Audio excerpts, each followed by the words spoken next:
morning, good morning, good morning, and welcome to the 24th Malta Open live from the Eden Super Bowl in St George's Bay, Malta. So the squad have just started, and we'll go through a squad list now. We've got Lauren Duggan from Northern Ireland, Alexandra Larsson from Sweden, Ian Alexandra from England, Joanna Attard from Malta, Grant Duggan also from Northern Ireland, Eric Alstrand, the current tournament leader, from Sweden, Tommy Nordbach from Sweden, Lyndon Walters from Wales, Raquel Zureb from Malta, Bodhild Jatvet from Norway, Glenn Richardson from England, Ronnie Moen from Norway, Rune Anderson also from Norway, Marcus Lindskog from Sweden, Raymond Tackle from Norway, Neil Sullivan from Malta, Marco Landman from the Netherlands, Kenneth Arpa from Malta, and also Mauro Anastasi from Malta. And just to keep you posted on what happened yesterday, we started the tournament and the players bowled the first 6 games of 12, and that man, Eric Alstrand, was the leader after 6 games with a 14.59 243 average. In second place, Rob Thirlby from England, just 1 pin behind on 14.58, but Rob also bowled the first perfect game 300 of the tournament. And in third place was Paul Stott Jr. with 14.21, Alexandra Larsson with 14.02, the top 4 there, Glenn Richardson in 5th. So we've got 3 out of the top 5 back on the lanes this morning. Others going well yesterday included Amanda Larkin with a 13.90 231 average with ladies bonus, 48 pins. Neil Sullivan and Kenneth Arpa were both bowled well yesterday, and they're back on the lanes today. So we're going to get at least 7 or 8 players completing the first 12. Then they have the option, if they're not happy with the scores, to drop 6 games and put 6 games in.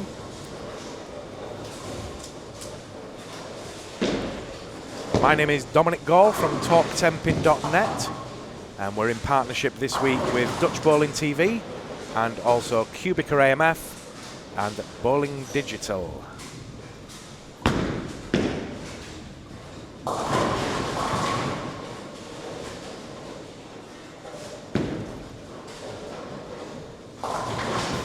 So a big shout out to QubicaAMF that have partnered with Talk Temping to put €600 into the prize fund, which Talk Temping's donated to the players. So each squad now will carry a €50 top prize.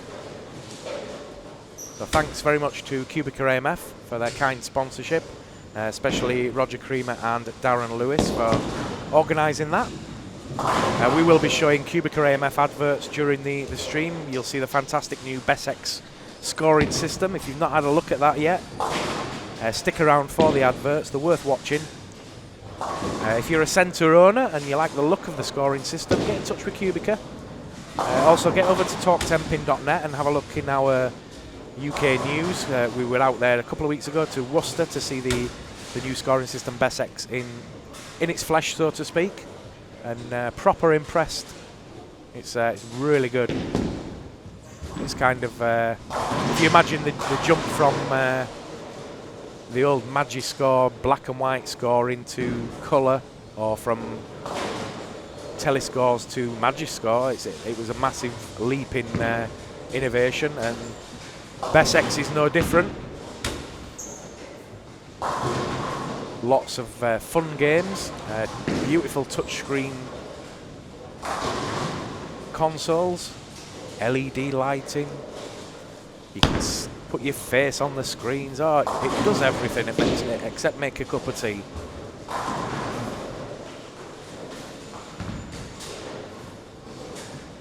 Thanks also to Bowling Digital and Herbert Bickle, who is doing daily reports and posting the results. So thank you, Herbert.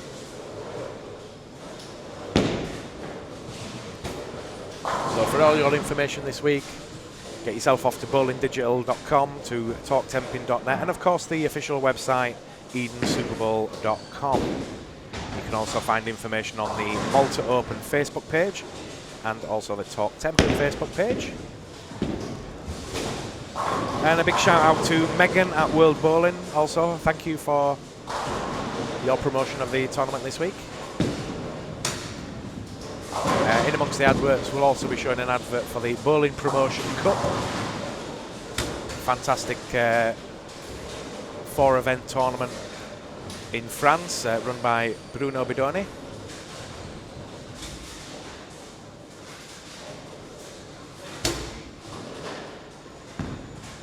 And we're into about frame 4. We've had a slight problem this morning with the ball return on 11 and 12. We had the smell of burning and I panicked a little bit. I thought the computer were on fire or something, but then noticed it was a belt had broken on the are they still called Concept 90 ball returns, or have they changed? They're more later AMF ball returns. Anyway, a belt needed changing and the mechanic was straight around, got it done. But they're not going to use 11 and 12 now. They moved them further up the house. So taking no chances, but I think that's actually the first technical fault I've seen over the tournament so far. The mechanics here are very good. They're not like some UK centres and others that don't want to spend any money on spares. If they need it, they'll get it. It is a bowling centre, which means keep all 20 lanes running at all times.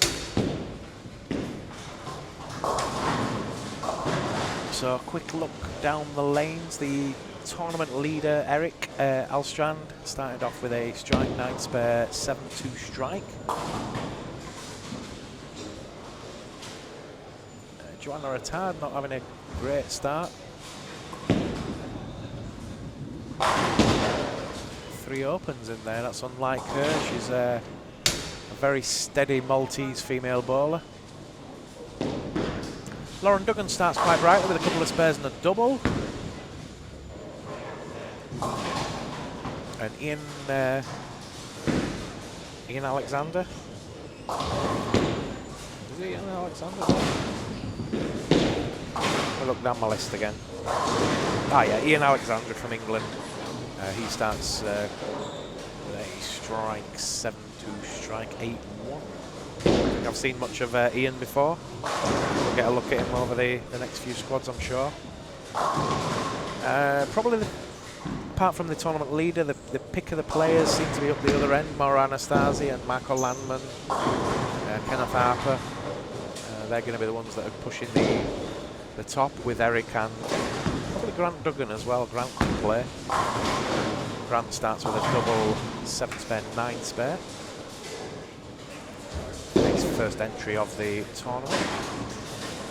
4 squads today. 9 o'clock, 1 o'clock, 5 o'clock and 9 o'clock, all Central European time. And good morning to people on the chat, to Paul Meeker. Good morning, Dom. Paul Meeker here from Affen Anden, or how do you say that bit? Rijn, Holland. My Dutch is about as good as my English. But morning, Paul. Good to see you again this year. Hopefully your boy's going to do quite well again and retain his title, but I know Ramon's going to have something to say about it. I think he's a little bit sick of coming second. He pretty much said as much yesterday. He's not here to come second this year. He's here to go that one place better. Ramon was very good in the EMC last week. Was the pick of the Dutch players. No surprise really, he's getting some awesome training out there in Florida at the Kegel Center and Weather University. The Iceman, I like to call him, is cool as a cucumber on the lanes. But we did hear a couple of years ago that Ramon had had a few problems in his life over the last few years, and he'd had major brain surgery, and he's come back and he's awesome. That's very kind of you, Paul says there. You're doing very well as usual. Thank you. It's not for want of trying. I do worry sometimes that people kind of won't understand me, or I'm a little bit too northern, a little bit too English. Maybe it's kind of a change from the American accents you hear on a lot of streams. And as you know, if you watched any of our streams before, we like to have a little bit of fun. Don't take it too serious, and we'll talk about other things besides what's going on the lanes. Lauren Duggan beginning to string the strikes together. A couple of 9 spares and a 4-bagger now. Yeah, and Paul Meeker says on the chat there, focused Ramon, for sure.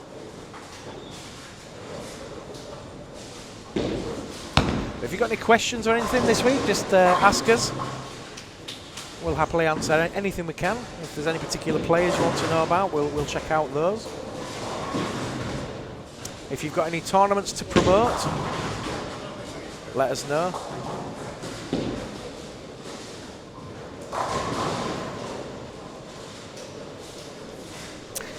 And having said that, I think I've got a tournament to promote. Let me find it on Talk Temping. We got the release yesterday from Andy James at the PTBC. The English Open will be held very shortly. It's had a change of venue. Just looking for the post now.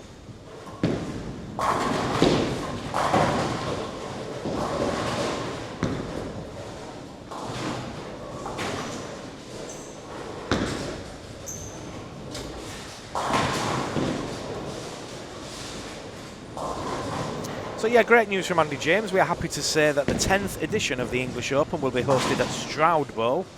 The PTBC met with the Stroud team recently and came away recognising their commitment to the sport as paramount to the success of events such as the English Open. Their recent investment in a Kegel Flex lane machine has highlighted Stroud as a sports centre, and it has allowed them to offer some of the best lane conditions in the country. Additional details are expected to be released over the coming days and weeks. And I believe the tournament is in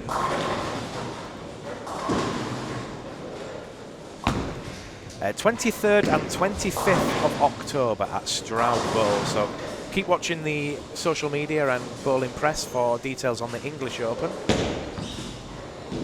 Be nice to see some of you Europeans out there.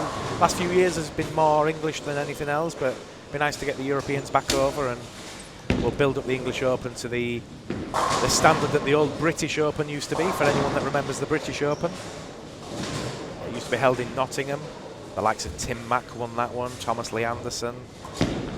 Did Tim Mack win it? I don't think he did, actually. Gunnar Samuelsson. Does anybody remember Gunnar Samuelsson, left-hander from Sweden? Tom Hall. Of course, Paul Moore won it. Who else won it? Marco Maschwinkel, I think, won it. Chris Van Dam and Phil Scammell.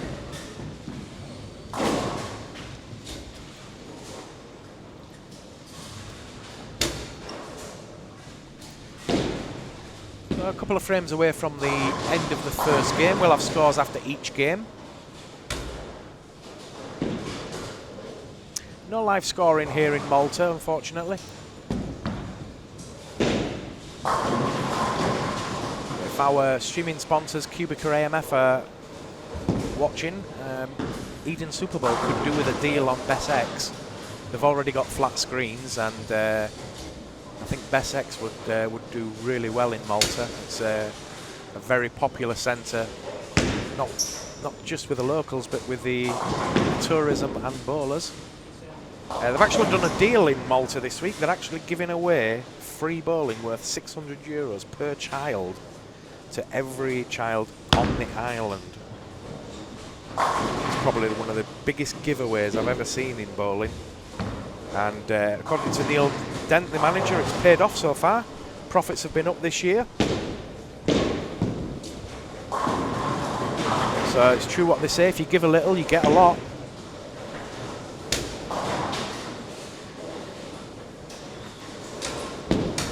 And good morning to Reggie Fulmore out there in California. California says you are doing a great job. Thanks, Reggie. As we said yesterday, Reggie Fulmore, the creator of the Cosmic Light bowling ball. If you've not seen that, it's the white bowling ball with LED lights, and now made by Ebonite. So if you want to Google Cosmic Light and check out the product, it's another one of those kind of must-have in a centre. If you've got a lot of kids' parties and glow bowling and that kind of thing, you be a little bit stupid not to get 10 or 15 or more of the LED balls and just watch everybody's faces light up. Very clever idea.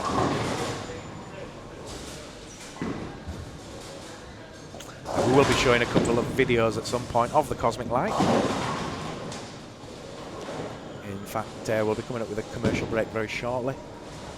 We're going to run adverts after the end of each game.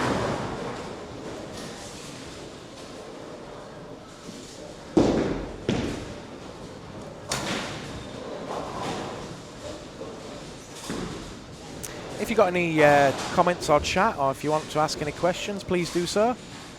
I'm here all week.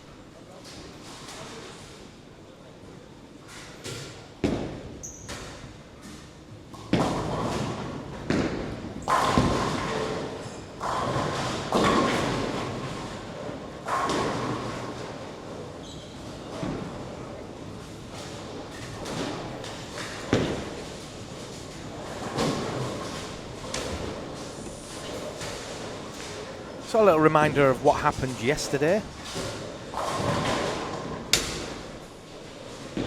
Oh, before we do that, actually, a big shout out to Amleto Monticelli, who just won the PBA 50 Northern California Classic. They say you never meet your idols, but I met Amleto in Sicily a couple of years ago, and to be honest, I was like a shaking mess. I didn't know what to say to him, really. He was my idol from like 15 onwards. But what a nice guy. I don't think I've met a pro as nice as Amleto. There's plenty of them. Jason Belmonte's a cool guy, and Stu Williams, Don Barrett, and the rest of them, Martin Larson. But Amleto, I don't know, I was starstruck. What a guy.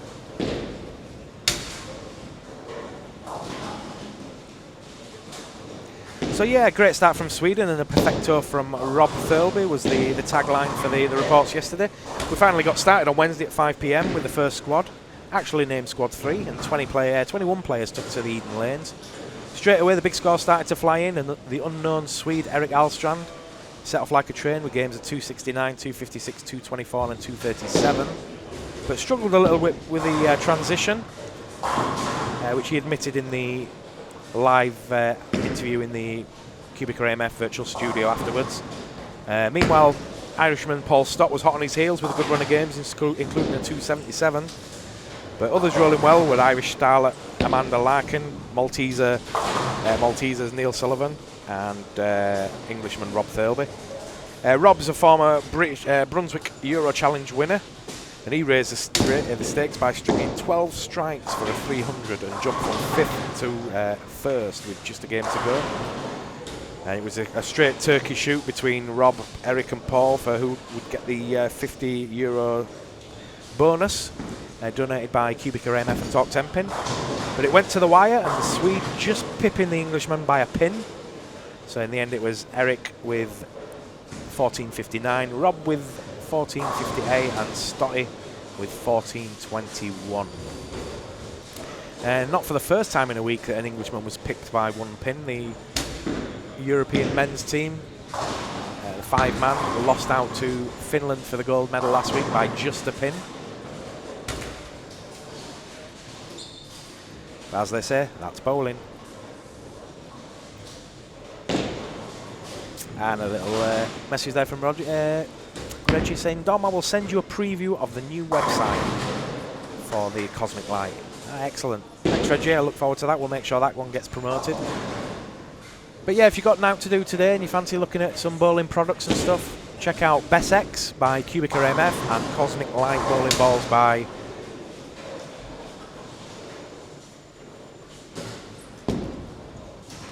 Reggie. The Universal Bowling Associates, isn't it? UBA.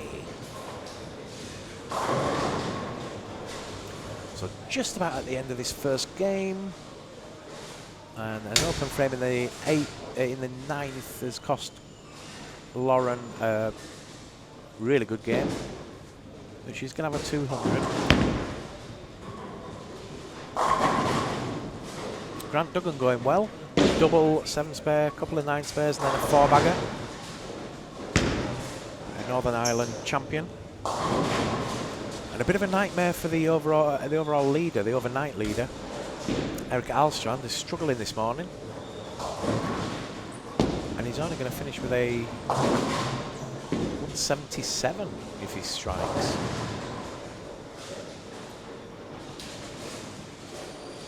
You kind of often get that though. If you blow millions away the day before, you can kind of puff your chest out and think, oh, this is going to be easy, and then you hit a lane and, oh, hang on a minute, I'm not striking like I was yesterday. You start to overthink it, and before you know, you've knocked yourself out. But he's going to have to. When he finishes with a split there, he's just going to have to take a step back and look at that and forget about it, really. He's stuck a lot of pins on the card so far, so he can afford a 170. It's a marathon, not a sprint, as they say.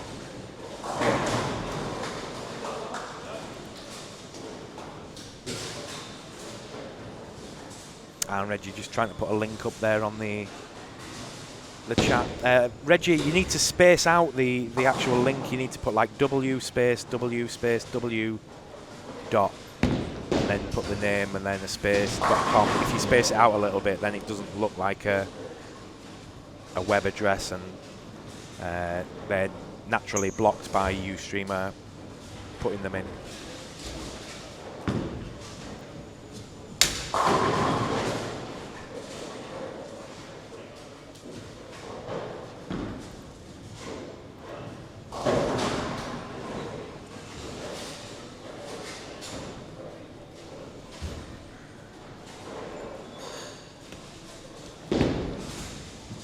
But yeah, if you want to check out the Cosmic Light bowling ball, if you just go to www.cosmic-lite.com, you'll see what we're talking about. As I said, the ball is now made by Ebonite, so you know you're getting quality there.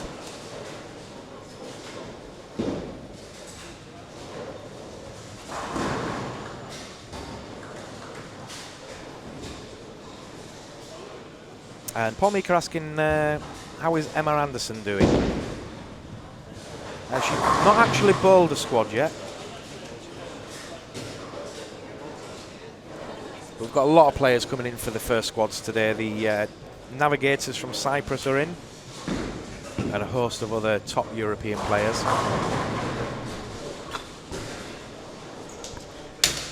So Joanna Attard finishes with a 163, I think. 207 from Ian Alexander. Oh no, Alexandra Larson. Ian Alexander finishes with a 192, and then I can't really see the scores up the top end with Maura Anastasi, Marco Landman, Neil Sullivan, and Kenneth Harper. Did I say Kenneth Harper or Maura Anastasi?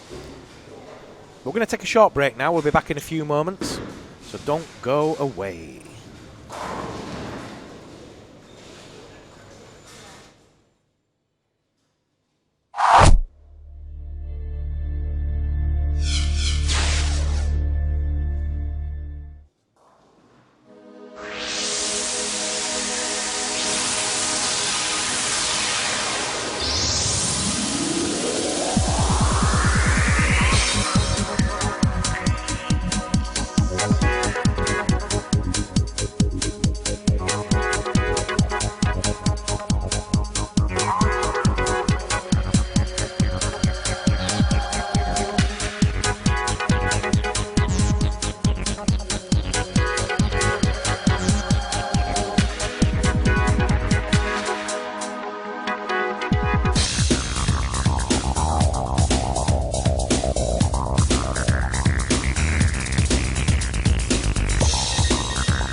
And we're back, and we've got some scores for you. Grant Duggan was the top dog there with a 255 first game. Glenn Richardson in second from England with 234. And Bodhild, what a name this is, MJAATVEDT. Jadvet. He had a 228, and also with a 228 was Kenneth Harper from Malta. 225 from Neil Sullivan. Marco Landman, Dutch Bowling TV's superstar, 215. Lauren Duggan with a 203, 211 with ladies bonus. Alexandra Larson with a 207. Lyndon Walters with a 202. Ian Alexander with a 192. Also with a 192, Moro Anastasi. 189 for Rune Anderson. Marcus Lindskog with a 176. Ronnie Moan with a 175.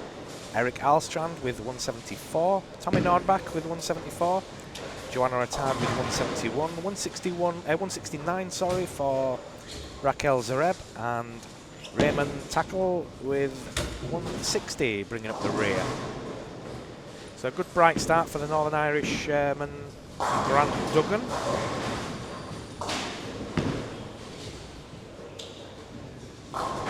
You notice we've got the camera just offset to the right hand side today. We had a ball return, belt go on the ball return. The mechanic was around within 5 minutes and it was done again. But we decided not to use that pair.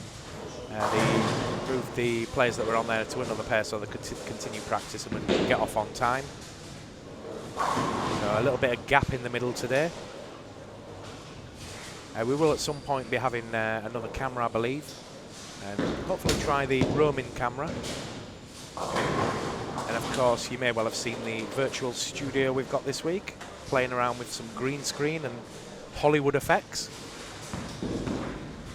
It's kind of playing around on eBay a few months ago, and I realised that the green screen setups are very cheap at like £80. So what's that, about $130 ish, €110. You get your green cloth, a frame, you get 2 big lights, all for 80 quid, and you can do virtual studios. So we'll have a bit of that. We'll give it a try, and let's see if we can get other people in live streaming to try these things. You don't need to spend the earth to give a good show. That's kind of my motto. But having said that, we teamed up with Dutch Bowling TV, who've got a few £1,000s worth of equipment. So we've put their big camera with our green screen and a dirty great big desktop PC.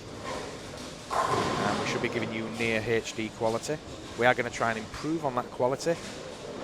Marco does want to go to YouTube at some point so that we can go to full HD.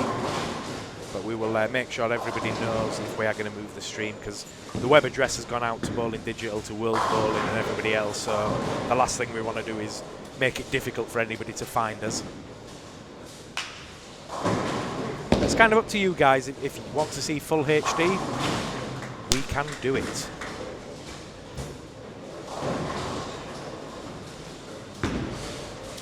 As for further streams, I've got nothing planned now until January for the Irish Open, the Storm Irish Open.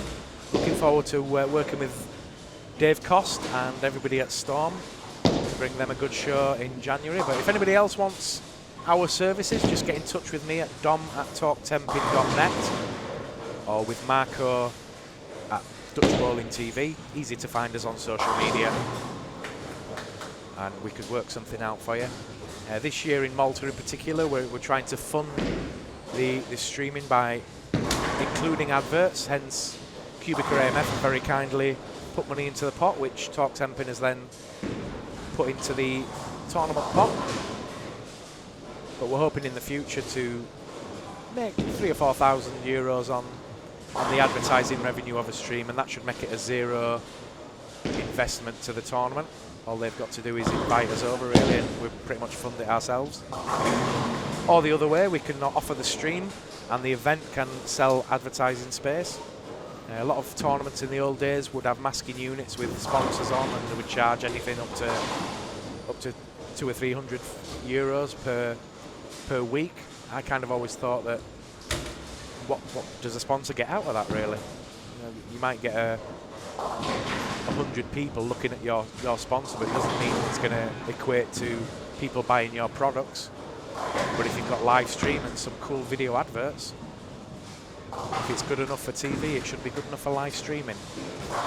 That's my thinking anyway. We'll see how we go on this week. So a bright start from Lyndon Walters, so opens up with the front three.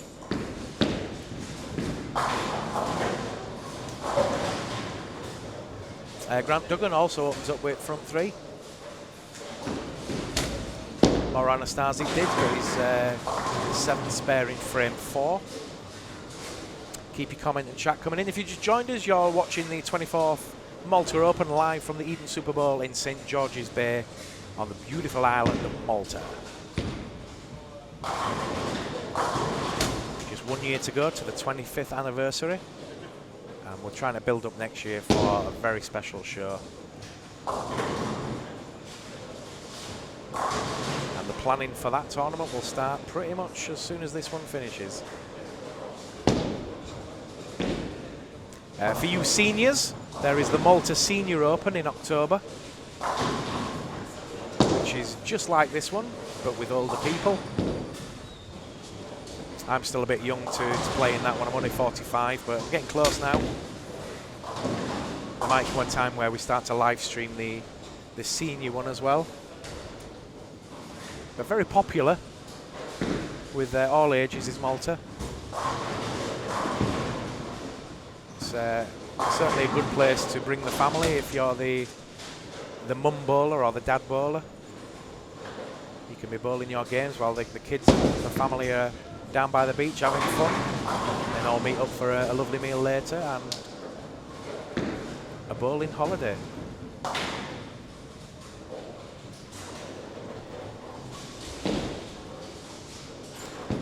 Yeah, I've been coming here about, might be my seventh or eighth time now. I think I first came in about 2007. Thanks to originally Keith Hale. A big shout out to Keith out there in England. Hopefully he's watching. And luckily I must have done enough over the last few years to warrant an invite again. We've improved each year. We started off with just doing reports, and then we kind of tried the live streaming, which is how Marco got into it. Marco Landman at Dutch Bowling TV. He saw what I was doing, he came up and asked about it. We did the rest of the tournament in co-commentary in Dutch and English. Marco liked it that much. He went to his federation, and I think he got some of his own equipment and tried it out, and then the Dutch Federation funded the equipment for them, and they've been doing some fantastic streams over the last few years. Lyndon Walters adds another strike for the first 4 now.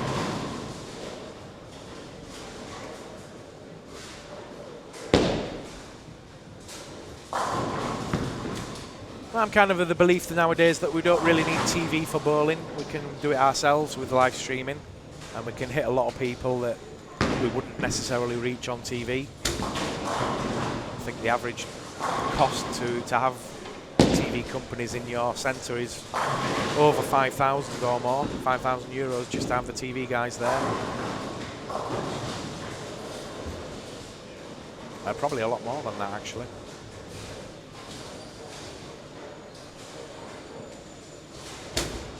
I don't have the same equipment as these Dutch guys, but my equipment is portable, and it was less than £1,500. Oh, and a big thank you to Reggie Fulmore, actually, who was watching, who helped me get my new laptop. I was desperate for an i7 so that I had the power to do live streaming properly, and thankfully their partnership with Reggie enabled that to happen. And then a partnership with QubicaAMF got us a couple of headsets. So it's good to have friends in bowling. Lyndon Walters adds another strike for 5 in a row.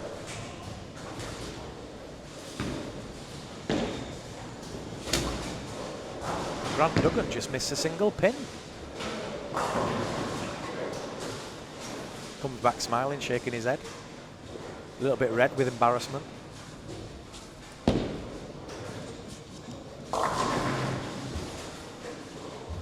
So the first squad of the day, another 3 squads today. Not sure how my voice is going to hold out over the week. It kind of gets a little bit groggy by about Sunday.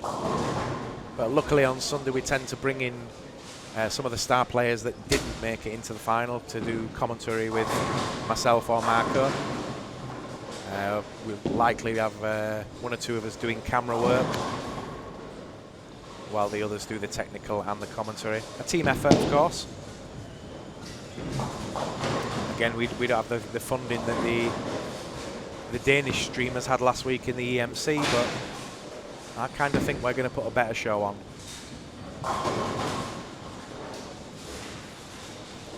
Pretty confident about that. Won't be for want of trying anyway. So if you just joined us at the 24th Malta Open, Grant Duggan was the top dog in the first game with a 255, followed by England's Glenn Richardson with 234 and Bodhild Jatveld with 228. Apologies if I'm pronouncing any of the names wrong.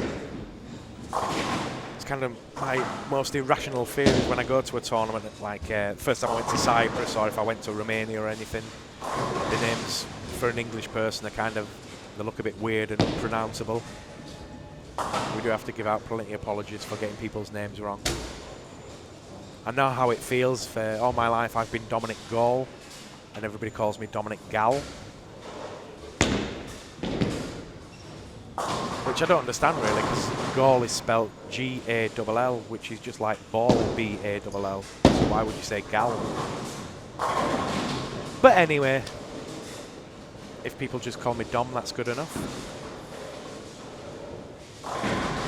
And that kind of gets actually a little bit confusing when I'm at the Weber Cup and Dom Barrett's there and somebody in the green room will shout, Dom! And both of us turn round.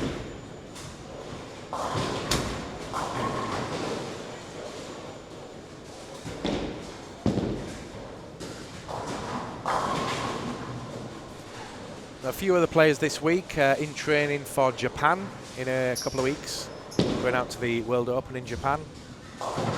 There's Sua Bella from Malta going out there, I believe. And 1 or 2 others. Amanda Larkin from Ireland. Very nervous, but she's a little star, is Amanda. Only bowls with Storm equipment.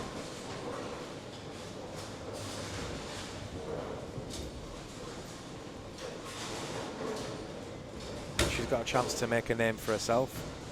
Another one to watch out for this week is a little girl called Sarah Zareb. Her sister's bowling today, Raquel, but Sarah is the star, the one that Malta are all kind of looking at as the future Sua Bella, or the future Queen of the Mediterranean. Only 13 and kind of reminds me of a player I once saw here back in the first year I came. As soon as I got here, some guy just said, come and look at this girl bowling. So I goes down, has a look. It's Diana Zavjalova. So I watched her and wow, she's good. She's going to be awesome. Sure enough, she goes through the EBTs and at 15, 16, bowls a lot of them, does well. Goes out to the States, wins Queens. The game is getting younger. The stars are getting younger. You seem to be washed out by 30 sometimes. There's not many over 30s. Well, there's quite a few over 30s competing well, but there's a hell of a lot of 18 and 19-year-olds muscling in now. Keep your comments and chat coming in.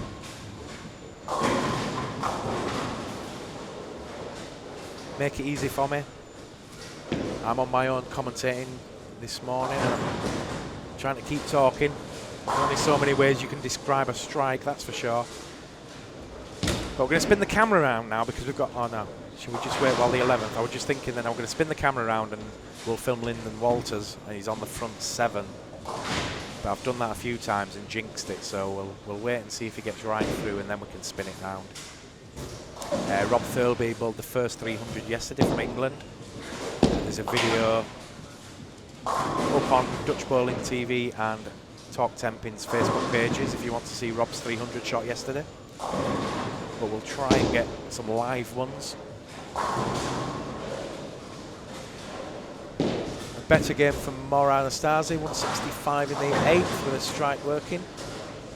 Kenneth Harper 137 with a strike working in the 8th. Grant Duggan with 147 also with a strike. And Joanna Attard, much improved after that first game, 167 in the 7th. She's pick of the players there by the looks of it.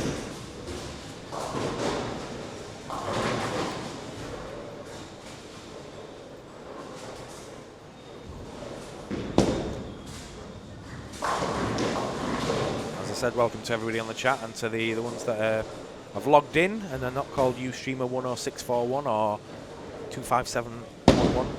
Paul Meeker, Reggie Fulmore, Liliana Assad. Thanks for joining us. Hope you're enjoying the show so far. As I said before, we're here until Sunday. 4 squads today, 4 squads tomorrow, 3 squads on Saturday and the Desperado, and then the business end of the tournament starts and the finals. Very, very competitive out here in Malta. Some quality players. None of the massive names here this year, which is kind of a good thing.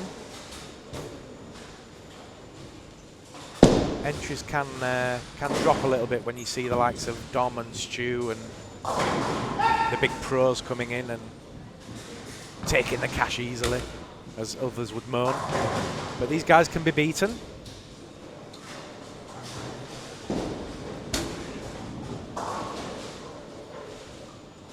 Shout out to Dom and Stu if you're watching. Good luck in your future PBA events. We don't see as much of them in the UK now. Dom still lives in the UK, but Stu now lives in Arizona. And probably it's just as well we didn't put the camera on because Lyndon Walters has left a 9 spare in the 8th. So on a 279 pace now. And a very kind comment on the chat there from Reggie. The show is great. Thank you, Reggie. I'm not sure I'll ever get to the standard where I'll go over to extra frame or anything, but it would kind of be nice to do extra frame one day.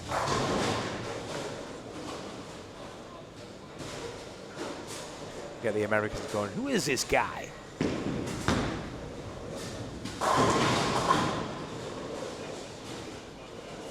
Reggie on the chat then. Should be in my bed, it's 1 AM here. Reggie, you never sleep. You'll still be up at 3 AM doing business or something to do with bowling.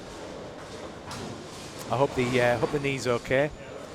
Reggie just had some major surgery recent on his knee. He's got a bionic knee now.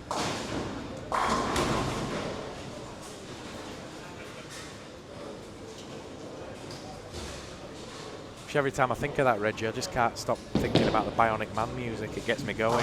Start running in slow motion.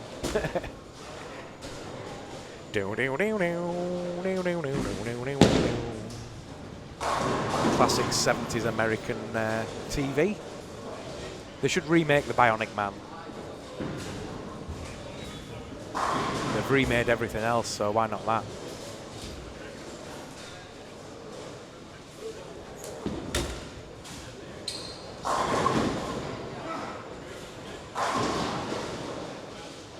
So just about coming up to the end of this second game. Nice quick pace this morning.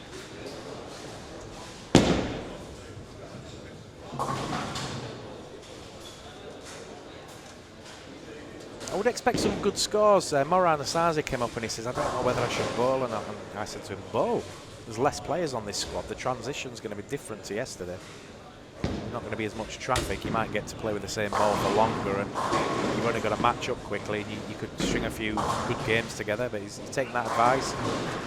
Shaky start with a, what did he have, 192, but I fully expect him to be 240 plus here. Very talented former youth player from Malta, had a few years off, came back, and kid can play. Yeah, striking for fun now. 234, so that's not too bad from Maura. something to build on.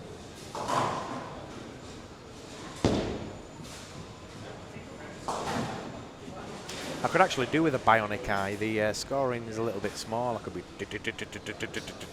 Ah, there we go. There's the score.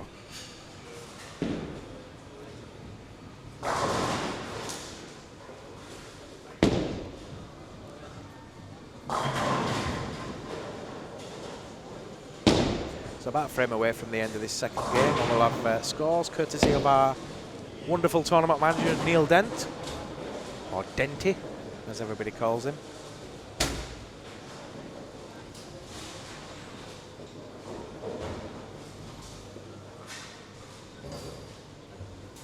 A little bit of history of this tournament, now in its 24th year, with some amazing winners like Stu Williams,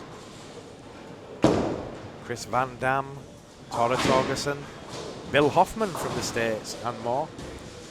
The event nearly died about 3 years ago. When the recession hit, the bottom dropped out of European bowling in a lot of smaller events, and it became a struggle.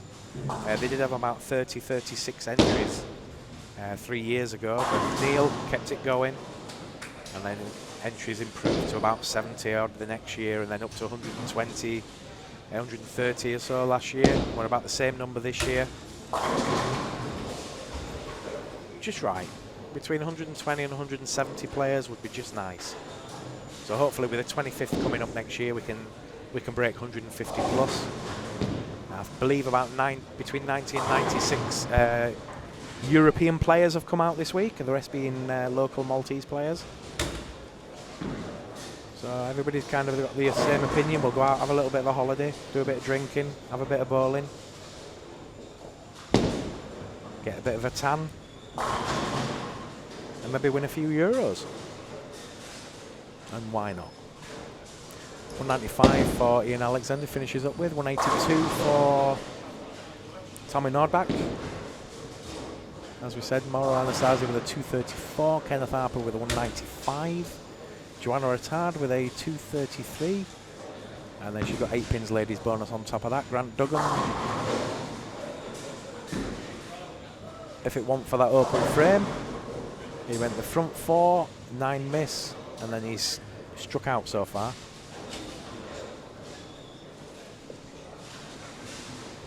Not quite sure what Marco Landman had yet. He must have had something good. He's got 473 up there on the board, and Neil Sullivan 471 on the same pair, so those two bouncing off each other.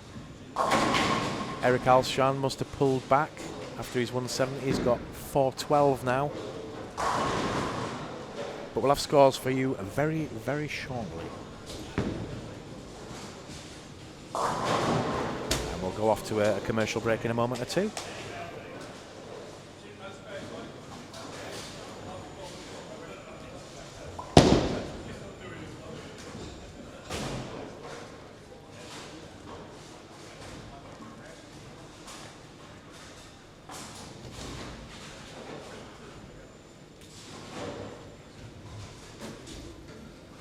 Just queuing up the, which one shall we have? Let's have Bessex Mad Games.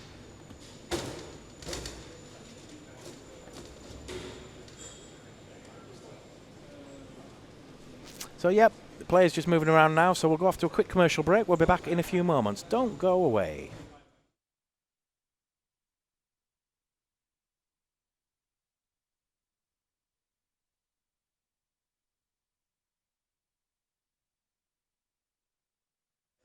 And we'll come back again because that video didn't want to work. Oh, the joys of live TV, as they say. Let's try again.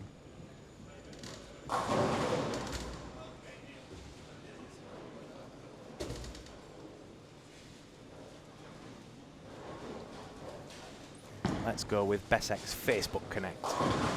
That's a good one.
welcome back.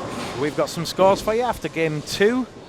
And Grant Duggan is still leading after a 267 in that second game. 255, 267, 522, 261 average from Grant. Absolutely flying. And a good lead in with 42 pins ahead of Glenn Richardson from England, who's had 234, 246, 480. In third place after a 258 in that second game, Marco Landman with 473. And in fourth place after a 246, 471, Neil Sullivan. Alexandra Larson with a 258 in that last game, 465. And quite a few big games going in there. 267 from Run Anderson puts him up to 456. Mauro Anastasi with that 234 puts him to 426. Kenneth Harper with 423. Joanna Attard with 412, including ladies bonus, and tied with Eric Alstrand. And then further down, Bodhill Jatveld with 387, tied with Ian Alexandra. And then further down, Lauren Duggan, Tommy Nordbach, Raquel Zareb, Marcus Lindskog, Ronnie Moan, and Raymond Tackle. So 2 games down, another 4 to go. And on your featured pair in front of you there, you've got Neil Sullivan, Marco Landman, and the overnight leader, Eric Alstrand.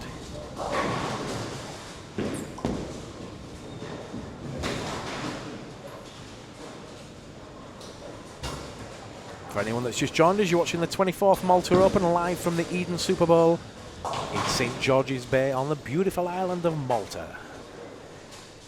23rd edition. As we watch Marco Landman on lane 13. Smack the pocket.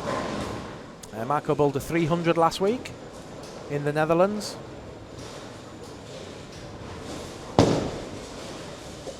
And a guy that takes his bowling very seriously, and indeed his streaming serious. He wants everything to be the best it can possibly be, which is a quality most of us need in life. Lyndon Walters from Wales starts again brightly with a double. Glenn Richardson with a double. Mauro Anastasi with a strike, 9 missed strike. Kenneth Harper with a strike, 9 spare. Please spread the web address for the live stream as far and wide as you can. We want to try and get some big numbers this week. Obviously it's a little bit early in the morning for some, or late at night for others. Always quiet in the first squads of the day. People kind of wake up, realise there's a bit of live streaming on, and drop in and have a look at that.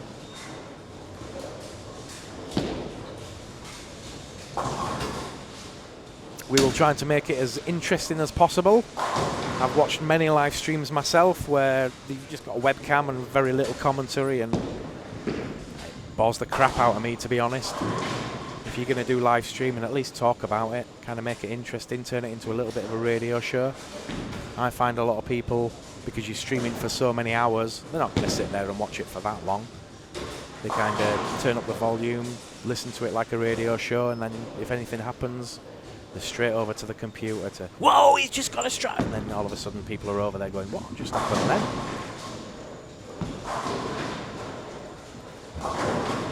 And to be honest, guys, I've got a face for radio.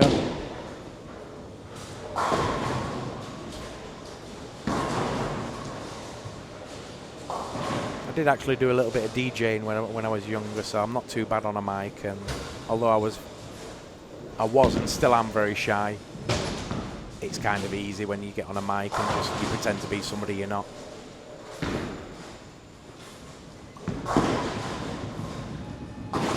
The only thing you've got to remember is do not swear or be too controversial.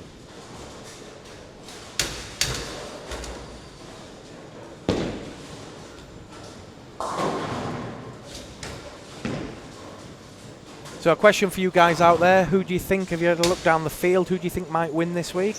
Who do you want to win? If you've not come to Malta before, why not?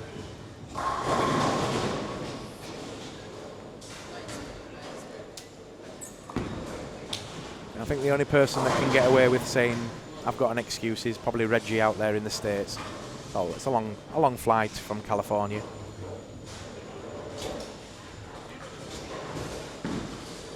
I think we should have you in Europe at some point, Reggie.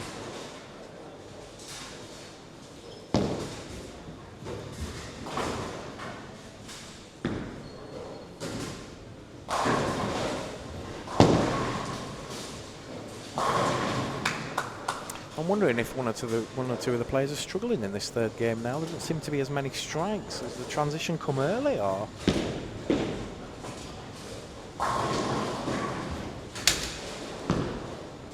Still a few nervous faces out there. Marco rips the rack again.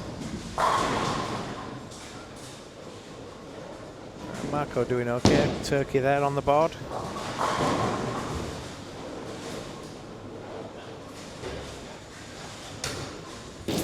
Looks like a couple of the Swedes have come in. How do I know the Swedes? They've got bright blonde hair.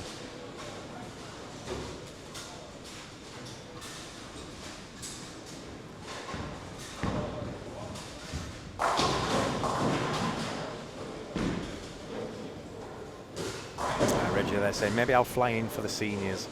It'd be awesome to get some of you and your American friends over to Europe. To make it cost effective for you guys to come over, there needs to be a swing of a few tournaments. We'd have to look at the schedule for round about then, because there's a big senior European tour and a lot of tournaments, so there kind of is one every other week. I noticed with the adult players, they come over for a swing. They might play San Marino or when Barcelona was there, and then Vienna or something, whatever ties in with each other. Maybe go from 3 events and make it a swing. Kind of makes it cost effective and a nice trip to Europe.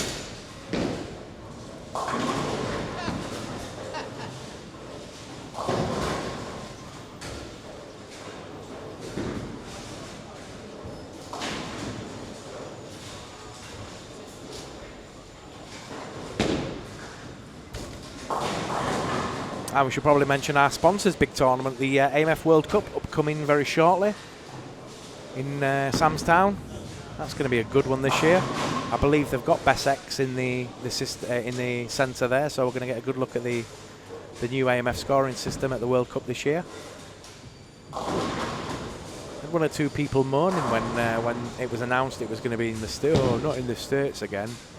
It's only been there 3 years in 50 years.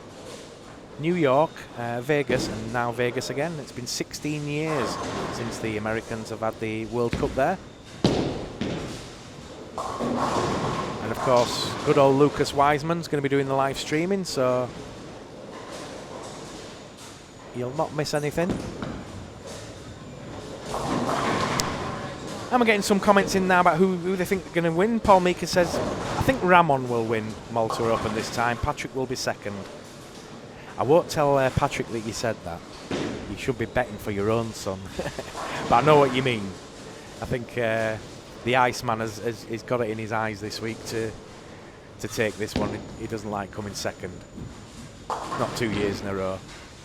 But having said that, we had an Englishman called Phil Scammell in the British Open. I think he was second about 5 or 6 times before he actually won it. It was kind of the nearly man of British bowling, but he did finally claim that title, and he's been one of our best players over the years, as Phil Scammell. Doesn't bowl so much now. Hoping to see him on the senior tour at some point. I kind of think Ramon as well is going to be a tough player to beat, but there's usually always a surprise package up there. Last year it was the Israeli.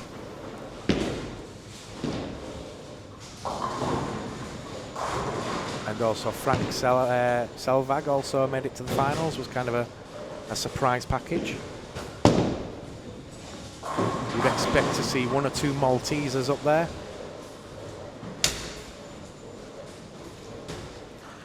But then you've got Rob Thirlby and Darren Cundy. Darren's not actually played yet, but he played in the European Men's Championships last week. Darren, as I always say on live streams, is the most technically gifted player I've ever seen. He's one of those players where you don't actually hear the ball hit the lane. It's that smooth, you cannot hear the ball hit the lane. It's amazing. That's kind of good coaching from Mario Joseph, the national coach of Saudi Arabia.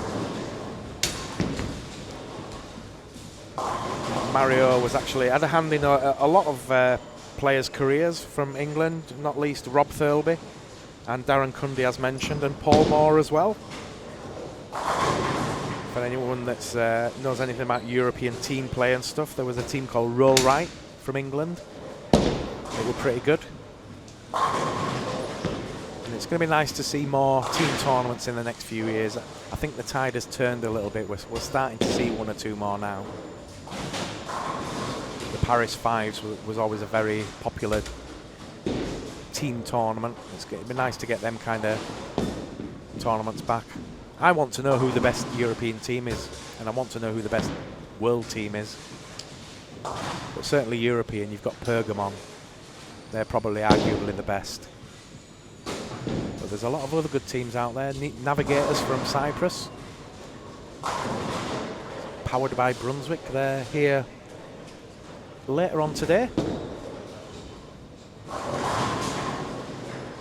A few strong teams in France and Germany, and of course Sweden, because of the Swedish league, which is probably the most awesome travelling league anywhere in the world.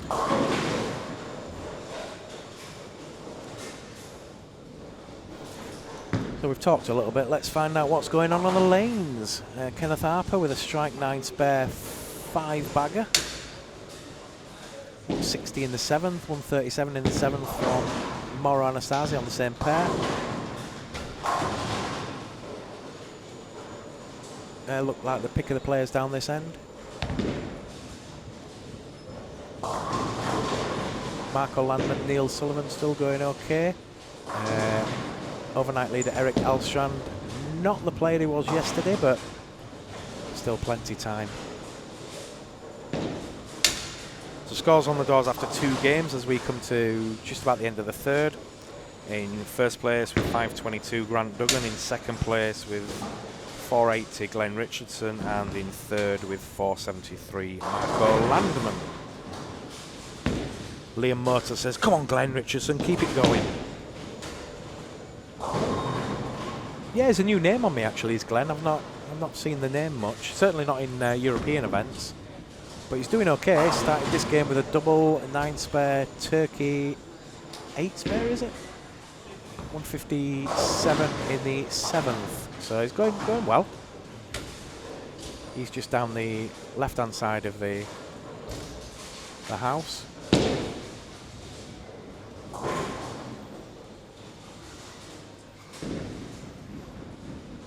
For anyone that's just joined us, 11 and 12 not being used for this one. We had a problem with the ball return. The belt broke. There was a smell of burning, which made me panic. I thought the computer was on fire or something. But it turned out it was the ball return. So they're not using 11 and 12. So a little bit of a gap in the middle of the house where our camera's set up. So we're set up off to the right at the moment. Players just starting to come in now. Ready for the next squad. It looks like we've got the Icelandic players. Not Icelandic, Norwegian, sorry. Bjorn Rudskagen. He's going to be a name to watch. He's a dangerous player. We're all thinking Ramon's going to do quite well, but Bjorn Rudskagen is an experienced European player.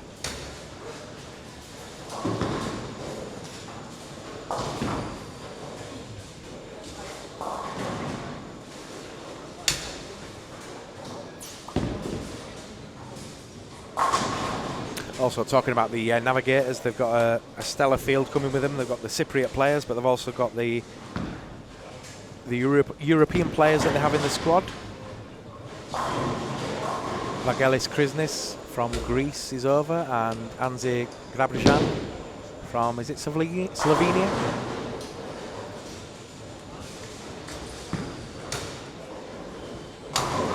Kenneth Harper on a 280 pace. Strike 9 spare, and then he's sheeting it up to frame 8 at the moment. 9th frame coming up.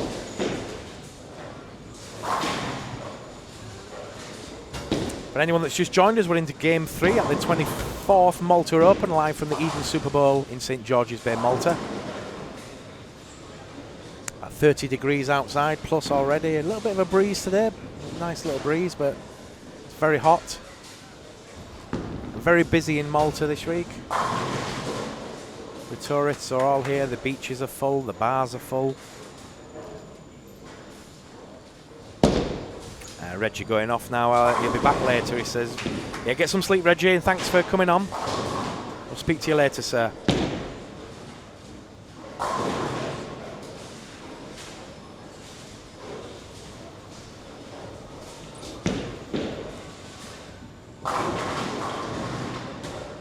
Hope you're enjoying the show so far. We're trying to give you as good a show as we possibly can. We'll try and improve on it over the next few days.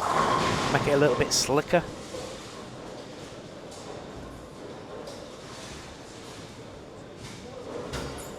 We will have the virtual studio at the end of each squad. We're also going to try and pull players in during the squads and have a little chat with them as well.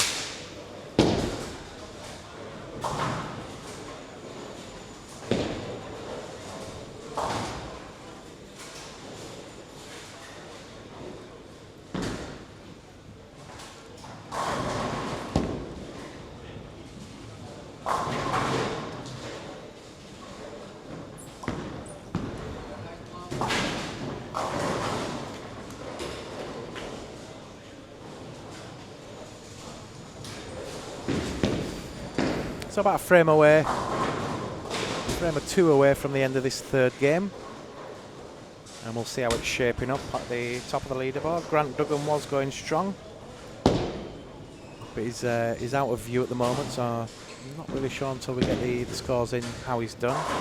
If he's still going to be leading. He had a 42-pin lead over Glenn Richardson, but Glenn is bowling well. Working a double at the moment in frames 8 and 9. Got 167 in the 7th with a double working.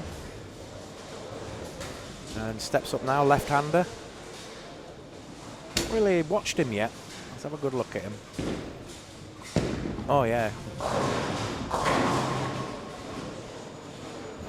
Just leaves a 10-pin. Gets a fair bit of lift on it for a left-hander.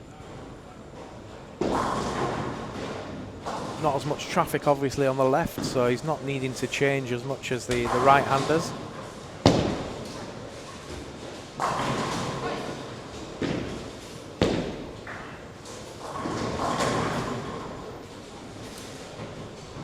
I think because the game's finished, we could spin the camera around a little bit so you can get a little bit of Glenn.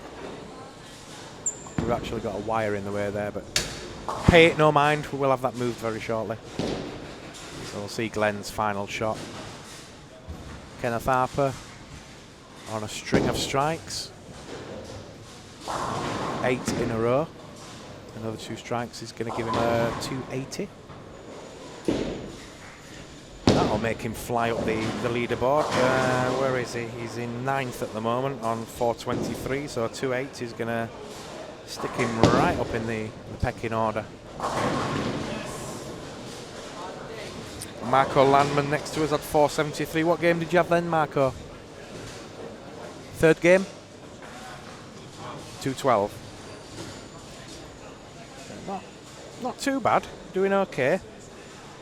Something to build on. So we'll just watch Glenn, the left-hander, with his final shot of this game. Maybe you can tell me, Liam, where's Glenn from? Oh yeah, nice shot.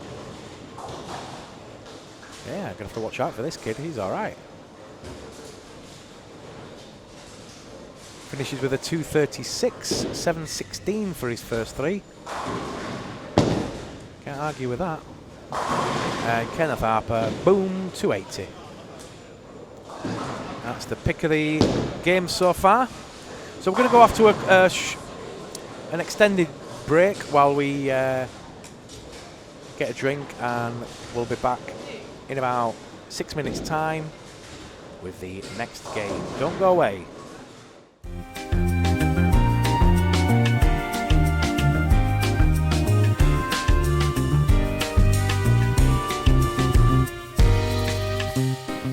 At QubicaAMF, innovation is our passion. After speaking with hundreds of proprietors around the world and over 3 years of R&D effort, we are proud to introduce Harmony, the world's only front-end turnkey solution designed with you and your business in mind. There are many furniture lines on the market, but only Harmony is uniquely designed to address 3 core needs that today's bowling centers face: to match your vision, style, and center needs, to accommodate your diverse customers' needs, and to make maintenance easy and cost-effective. Harmony is the only solution designed to match your vision, style, and center needs better than creating your own custom furniture. Only Harmony offers 3 coordinated seating styles: the Infinity, Synergy, and Energy collections. Let's take a closer look.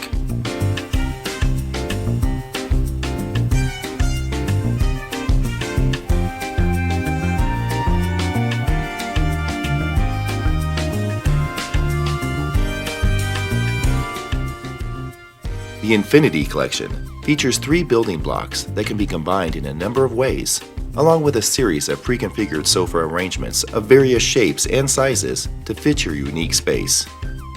You'll get distinctive styling that lends a sophisticated look, a versatile, modular design for a multitude of settee layouts, and striking color combinations to make your centers stand apart.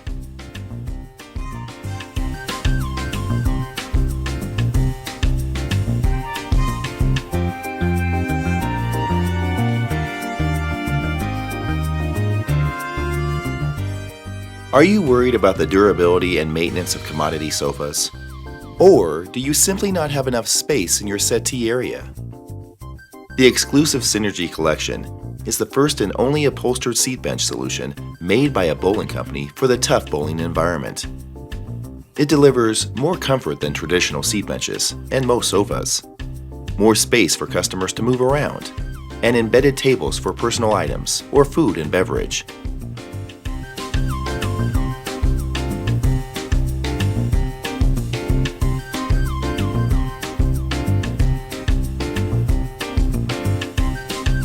The exclusive Energy collection is the evolution of the traditional plastic, gray bowling furniture. Energy is also the best solution if you want a wood finish look with superior durability and scratch resistance. The Energy line delivers a modern look over traditional hard seating, 3 wood-like finishes, which are less expensive than most wood seats, plus 6 solid color options to match your center's color palette, and is the easiest bowling seat to clean, saving you time and money. The new Harmony ball return system is the safest, most compact, and stylish ball return ever, and also the most technologically sophisticated. The ball return hood is ergonomically designed to keep customers' hands away from any moving parts. The motor moves the ball through the lift and to the exit slowly, and new optoelectronic sensors stop the motors if an object or hand is inserted into the ball exit area. With new auto start technology, the motor starts only when a ball arrives, reducing electrical consumption by 70% on average. These industry-first features provide unmatched safety. The Harmony ball return hood can be removed with minimal effort, and the drive motor is mounted above the lane for easy access and maintenance. Finally, Harmony is the only ball return system on the market available in 5 different colors, helping you to match your center's color palette. The Harmony masking collection includes over 40 new and modern graphic designs, helping you to match your vision, color palette, and coordinate with the other elements of the line. Our matte lanes are now available in 5 vibrant color options, designed to complement and complete the Harmony line. We knew the importance that the use of color played, so we teamed up with a professional color consultant, Massimo Caiazzo, who helped to develop 12 expert color concepts for the Harmony line. Whatever layout you envision for the functional areas of your center, there's a Harmony color combination to help you create just the right look, without starting from scratch. Only Harmony can accommodate your diverse customers' needs while maximizing their comfort and experience. Do you want to boost your group or corporate event business and offer a very social and unique team-building environment? Only Harmony furniture can be reconfigured as needed to accommodate different layouts with enlarged settee allowances spanning across groups of lanes.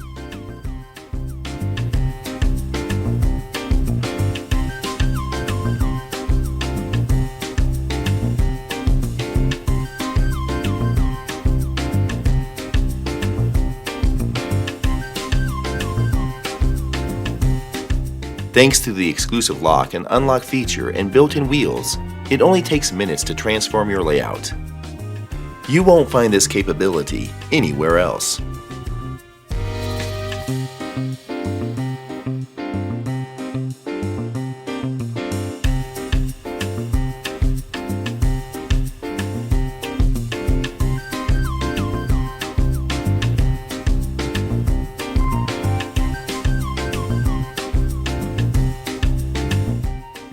Convenient storage areas provide places for bowlers to stow their bowling balls or personal items, under the seating, in the coffee, sofa, or concourse tables, helping you to keep the settee less congested and looking cleaner. Harmony seats provide balanced softness with ergonomic backs and larger seating bases, and are ideally sized to make it easier for bowlers to sit and stand or move around the settee area. Harmony tables, with their modularity and reconfigurability, are perfect for encouraging eating, drinking, staying, and playing longer.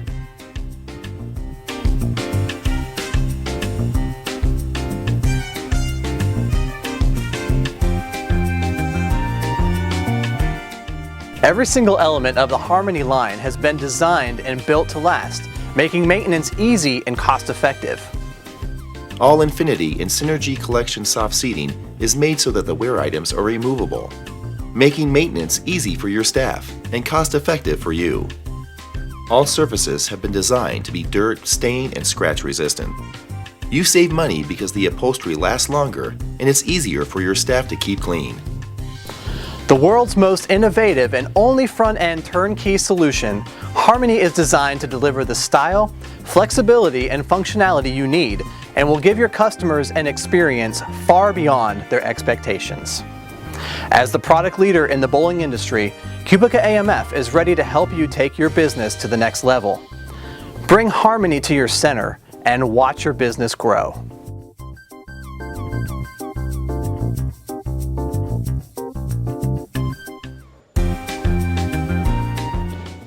And welcome back to the 24th Malta Open, live from the Eden Super Bowl in St George's Bay, Malta. We're into game 4 now. We've got some scores after the first 3. Grant Duggan still leading at 234 in that third game. 756, got a good 40-pin lead over Glenn Richardson. In second place with 716, and in third place after that 280 game with a 703 is Kenneth Harper. Lyndon Walters from Wales with 695. In fourth, Marco Landman with 687 in fifth. In sixth, Alexandra Larson with 664. 662 for Neil Sullivan in seventh. Ron Anderson with 654 in eighth. Mauro Anastasi in ninth with 641. And Eric Alstrand with 619, making up the top 10 at the moment. And some of the chat there, Paul Meeker saying in 2002 I was there with my former KPN Dutch Telecom bowling team for a company tournament. Union Script. His score was 1168 over 5, 233 average. Not bad for an amateur. Neil, still remember my performance? Says, ask Neil, I'll ask him. And Liam says Glenn Richardson he's from the southeast London, and he's meant to be bowling in his league tonight, but bowling like this is going to let him off. Yeah, the kid's bowling well. But keep the comment and chat coming in. My name's Dom Gall from TalkTemping.net. We're in partnership this week with Dutch Bowling TV and also with QubicaAMF that have very kindly put money into the tournament, which we have donated over to the tournament, putting €600 into the pot, so all the squads now will carry a €50 top prize. So thanks to Roger Creamer and Darren Lewis and QubicaAMF. for their kind support this week. Also in partnership with Bowling Digital, we have Flavio Cuva here this week, the guy that does the super slow-mo videos and all the cool streaming for Bowling Digital. And Flavio says he's going to do some slow-mos for us this week. So we'll air them live and exclusive this week, and then they'll be going up on Facebook to get massive hits.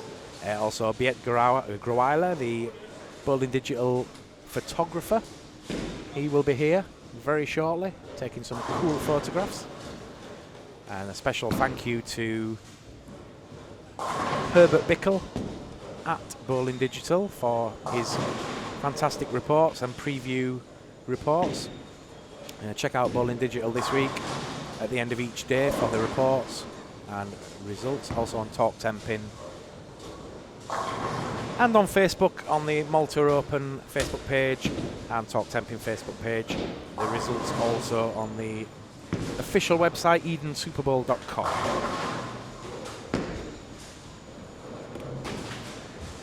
So Liam asking what the finals format is.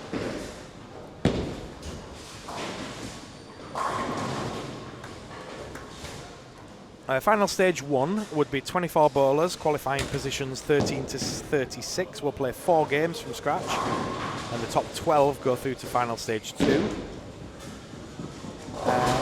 Final stage 2, 18 bowlers, qualifying positions 7 to 12, plus 12 from final stage 1. We'll play 4 games from scratch, and the top 10 go through to the final stage 3. The final stage 3 is the top 16 players will bowl a 2-game knockout, and the top 6 bowlers from qualifying round will be seeded 1 to 6 for this stage. And while the 10 qualifiers from final stage 2 will be seeded 7 to 16th.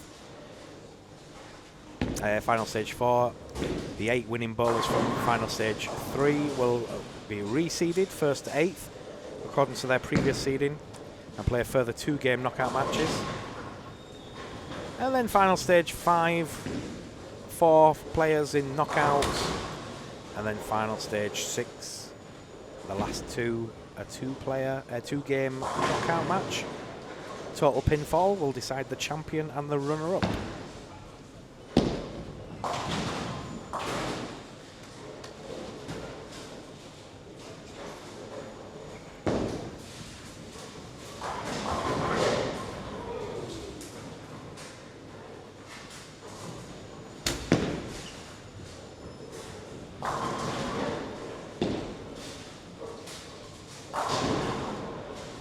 You can get all the format details from talktempin.net and also edensuperbowl.com if you need to know any of the intricacies of what's going to happen this week.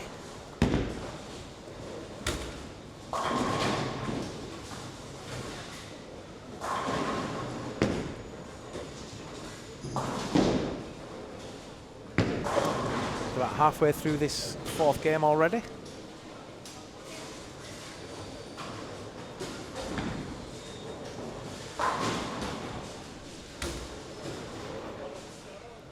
And not as many strikes being strung together down this bottom end now. In fact, I can't see any more than a double. And Glenn Richardson having a bit of a nightmare this time. He's opened up the 7 split 1, is it? Spare double and then 9, and he's just going for the 7 pin now.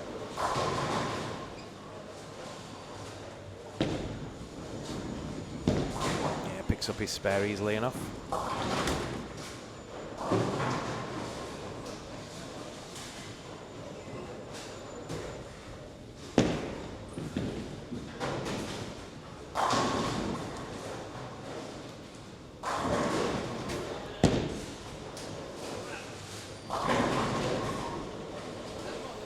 Liam thanking us for the information. You're very welcome, Liam. Oh, actually, I said there were nobody who's stringing strikes together. Alexandra Larsson's got the front 5 now. Or front 4.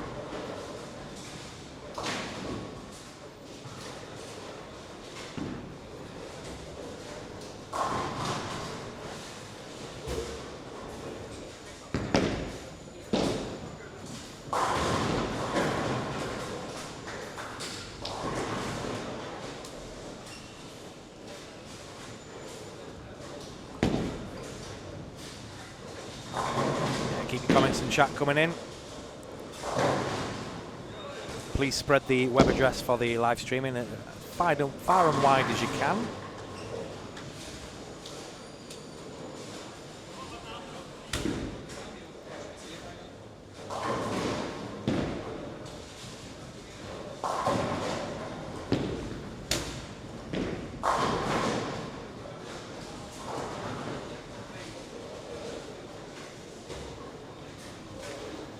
So again, for anyone that's joined us, you're watching the 24th Malta Open live from the Eden Super Bowl in St George's Bay, Malta. My name's Dom Gall from TalkTemping.net.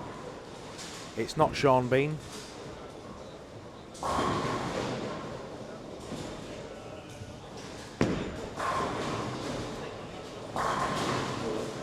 You have not heard me on Vodafone adverts in the UK doing a Yorkshire accent.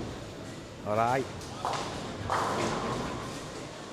We're just doing a bit of commentary on bowling.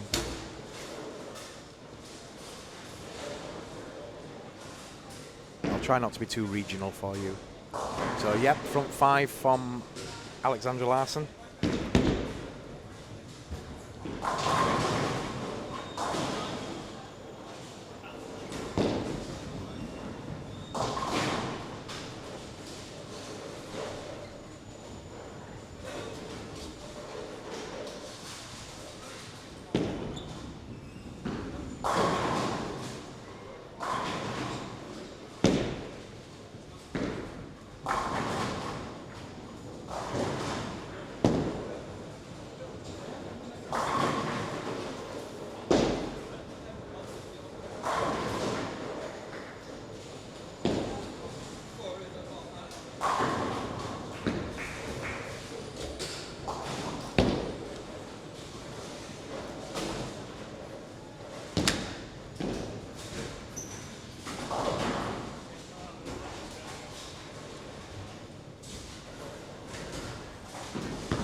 Rune Anderson going quite well now, down this end on 9 and 10, working in Turkey, 160 in the 8th frame with a double working.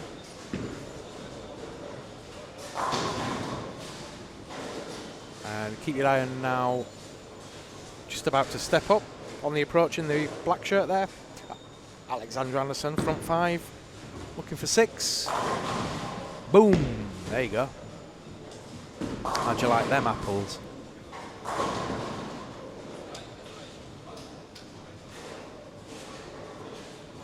Just the 1-300 in the tournament so far, bowled in the very first squad by Robert Thirlby, emulating I think what Patrick Meeker did last year, his very first game on the island, bowled a 300, if I remember rightly, and then went on to win the tournament.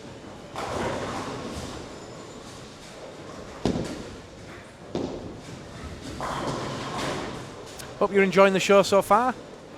The quality and the sound is coming through nicely. You're enjoying the adverts and the commentary. If there's anything you think we should be doing, let me know. If we've made any mistakes, feel free to tell us. You can't improve unless you get criticism. We don't really want everybody saying, yeah, it was fantastic. Da, da, da. If there's a problem, let us know. We'll address it, and we'll try and bring you the best possible stream. We just want to put on a great show. If you've just joined us, we've got 3 games in total so far. 756 leading it with Grant Duggan from Northern Ireland, Glenn Richardson from England with 716, and Kenneth Harper with 703, the top 3.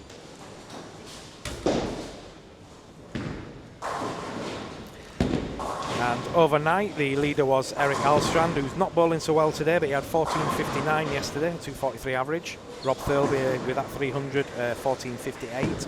And Paul Stott Jr. with 14.21 with the pick of the players. Alexandra Larson with 14.02. So Alexandra going well again now. Glenn Richardson with 13.98, also going well today. So we're going to have a good few players with the 12 game totals already on the board, and everybody else needing to chase. It's not unusual to have a 250 average leading the qualifying after 12 games. It's not the hardest of patterns.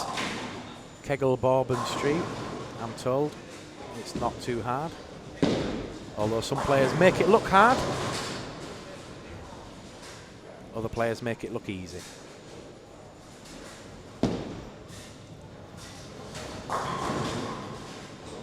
I don't actually bowl myself much anymore. I kind of came out of retirement last year, 18 months ago, for a couple of tournaments.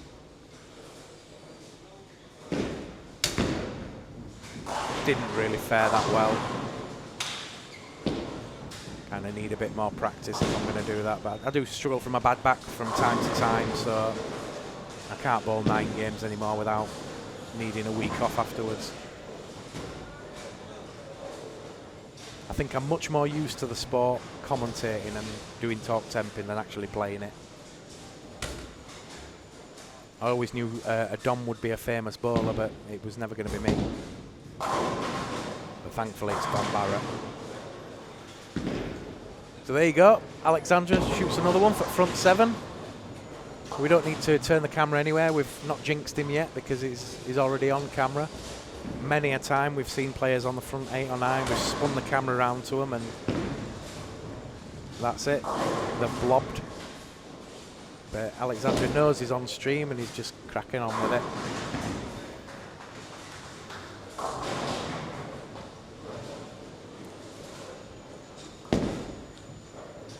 So Glenn Richardson, after a little bit of a shaky start, has come back well, and he's going to bowl about 216 if he spare strikes. So it's not too bad.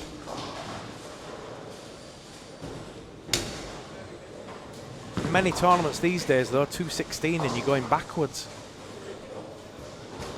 You see some of these European events where they're averaging 230, 240, and anything round about 210, 216 is kind of, you feel like it's not a good game, whereas back in the old days, that was a good game. How the game has changed.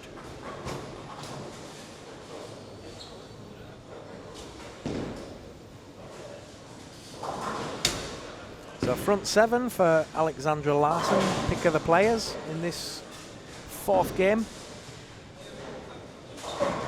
Just 2 games to go after this.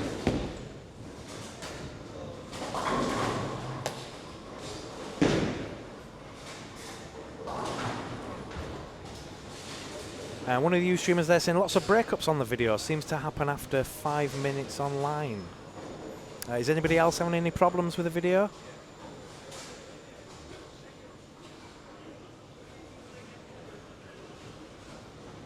Marco Landman, the streaming partner, did actually say that some people with a slower connection may well see a little bit of jerkiness. But it should be fairly clear for everybody else. But we are still messing about with the settings to bring a good stream. So just let us know out there, is the stream nice and clear for most of you? We've got a problem there from Ustreamer 41021. Come on you guys, don't be lazy, just set up an account, it only takes a few minutes. Nice to know who you are and where you're from. Let's have you all interacting with us. There's plenty of live streams where you can't ask a question or you don't seem to be able to get in touch with the commentary team. We're not like that. As long as we're not getting total abuse, you won't get blocked. So we're going to stick with Alexander, unsurprising. Lanes 7, 8, 9 and 10 have now finished. And the top of the house, still a few frames to go.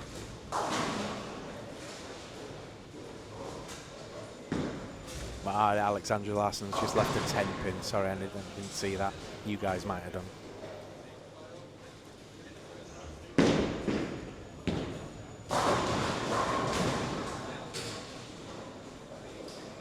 Oh, and he's missed his spare.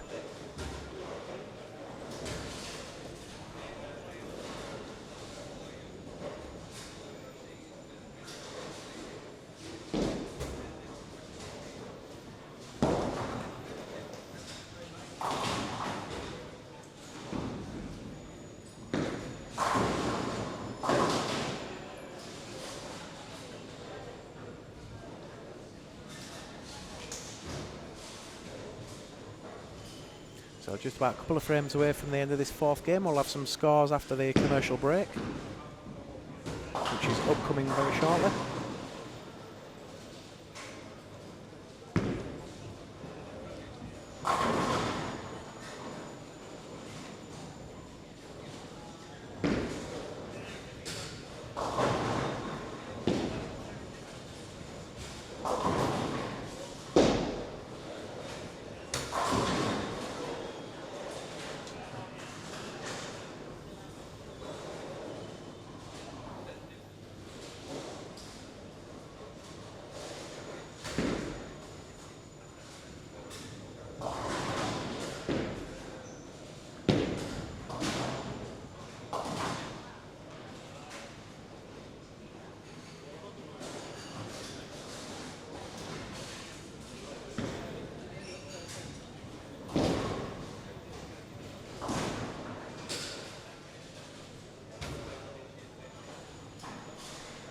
Keep your comments and chat coming in.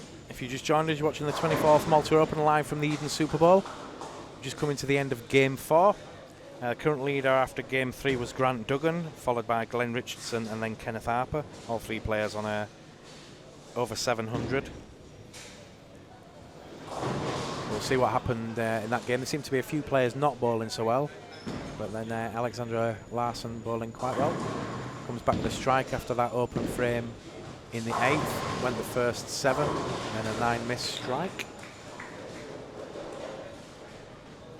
Welcome to Dion Adams on the chat.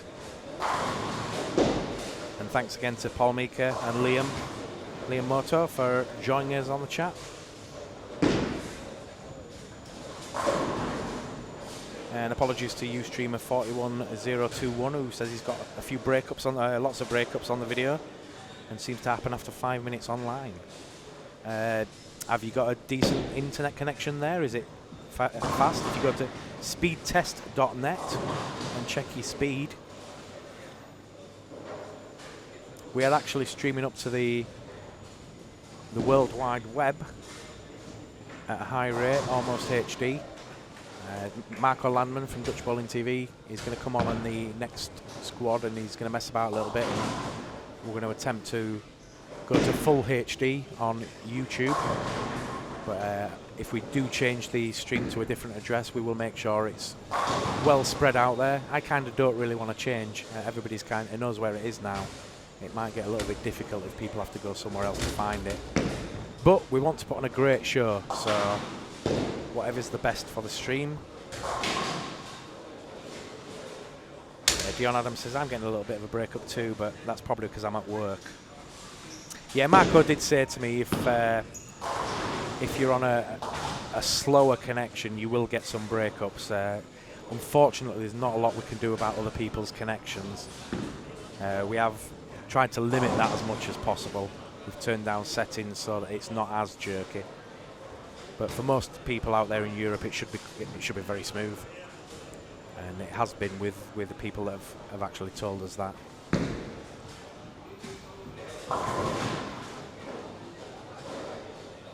So just about a frame to go this fourth game, and we'll have some scores after the commercial break.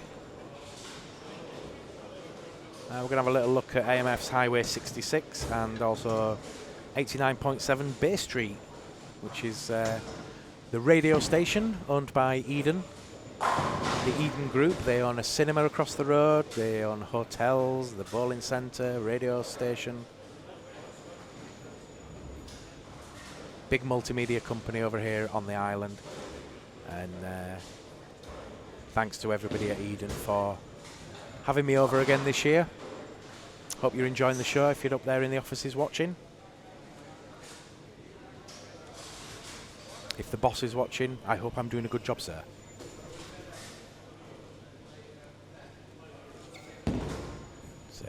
bottom end have just started their 4th game, and the top end are just finishing theirs. So we'll just watch the next shot from Alexandra and Alexandra Larson.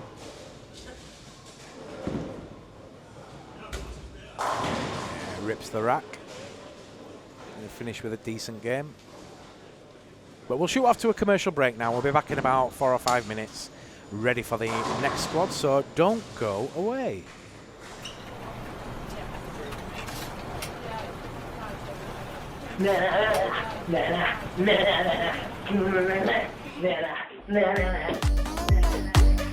Oh yeah. Hey, yo, rock it out, rock it now. If you know what we talking about, burn it up and burn down the house, half. Hey, yo, turn it up and don't turn it down. Here we go shake the ground. I wanna scream and shout and let it all out, and scream and shout and let it out. We saying oh, we oh, we oh, we oh. We saying oh, we oh, we oh, we oh. I wanna scream and shout, yeah. Live life the Bay way.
And we're back again. Welcome to the 24th Malta Open, live from the Eden Super Bowl in St George's Bay, Malta. We've got some scores after the first 4 then.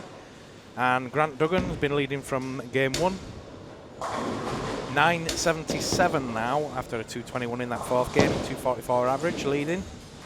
In second place, Kenneth Harper from Malta with 958. And in third now, Lyndon Walters from Wales with 952. Glenn Richardson tied in 4th place with Alexandra Larson with 931, a 267 there for Alexandra Larson in that last game.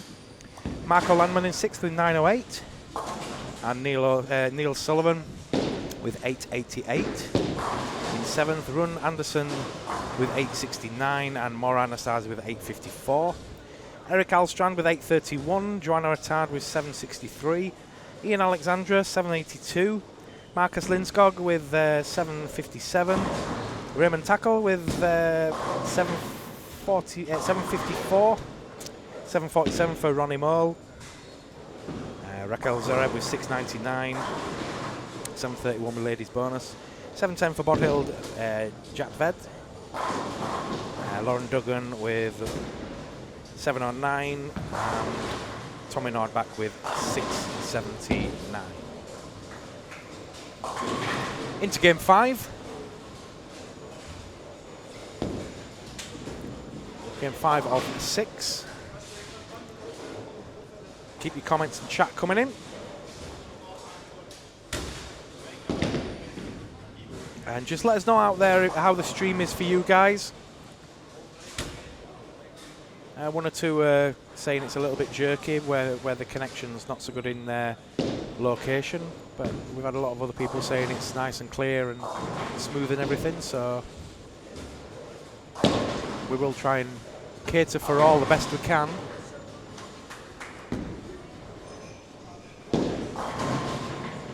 Big shout out to QubicaAMF that have teamed up with us this week for the sponsor and stuck 600 euros into the prize fund, which was resulted in a €50 top prize for all the squad winners, which will get them a nice meal and a few beers later on.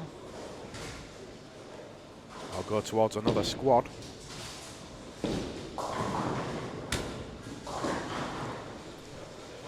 Thank you also to Bowling Digital and Herbert Bickle, who's doing daily reports over there on Bowling Digital. You can get the scores from there, from talktempin.net and also edensuperbowl.com.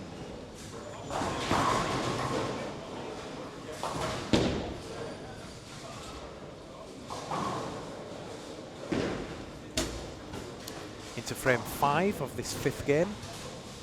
Again, nice quick pace. Kenneth Harper's opened up with the front 3 this time on that featured pair. Anyone that's not been in early, we've got 11 and 12 are out at the moment. It's fixed, it's working, but we had a ball return problem earlier, which resulted in players just being moved to a different pair so that they could continue practice, and we got off on time. But everything's shipshape and ready to go for the next squad. The next squad at 1 PM today, Central European time, so that'd be 12 o'clock in the UK, lunchtime. Or 2 o'clock out there in Cyprus.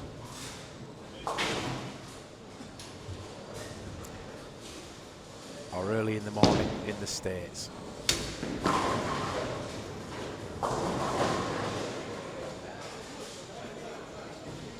First squad of the day, not big numbers on the stream as you could expect, still a bit early for a lot of people. And other people working when they should be working, but actually watching live streaming. Not mentioning any names, Dion, but you're not the only one. We all do it.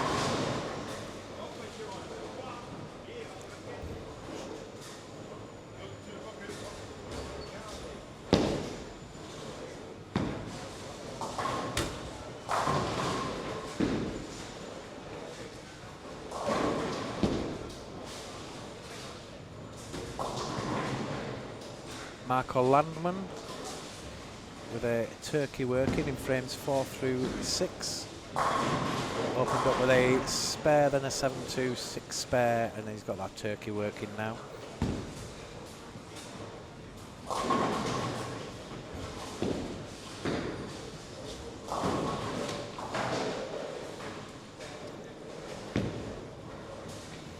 Marco actually seems to be the pick of the players down this end of the house.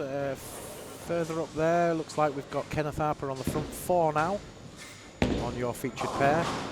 More Anastasia with a spare and a turkey working. For you Dutch fans, Big Elko is in the house. Elko Gorta.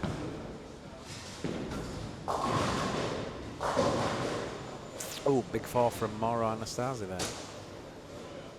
That's got to hurt. And the lady with the ponytail there, Joanna Attard. Made the later rounds a couple of years ago. Part of the Maltese national team.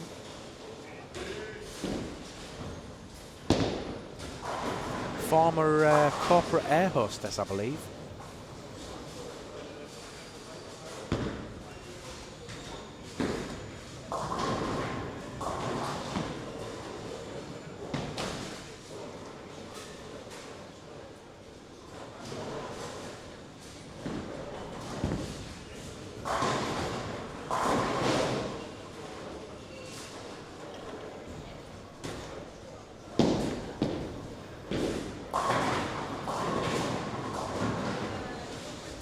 So also in the news around last 24 hours, Amleto Monicelli won the PBA 50. PBA 50 Northern California Classic. Hall of Famer beat Brian McClare 237-225 in the championship match for his 4th career PBA 50 Tour title. And 2-time Major League All-Star pitcher John Burkett finished 4th.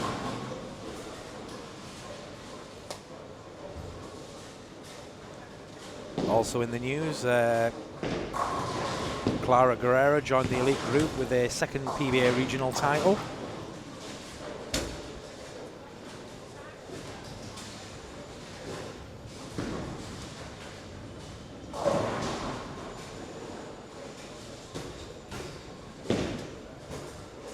And the big news from England this week was that the 10th edition of the English Open will be hosted by Stroud Bowl. And that's coming up in October, so check your bowling press if you fancy coming over to England, to Stroud, to play in the English Open.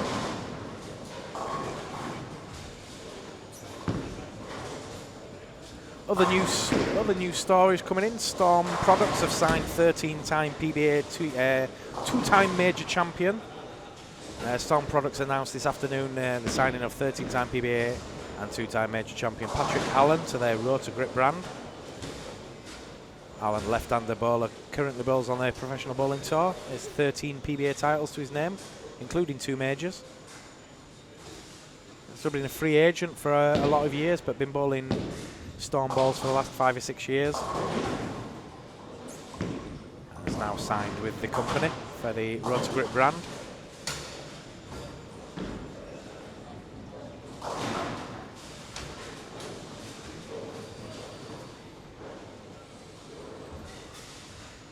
And the hot news is we're just coming up to the end of the game game 5.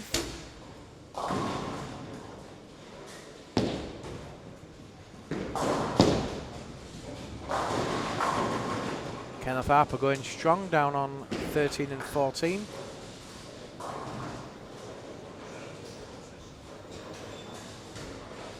Front 6 for Kenneth, former national record holder, with a 3-game total of 830 something like that, but it was beaten last year by Mauro Anastasia, who's now the current national champion.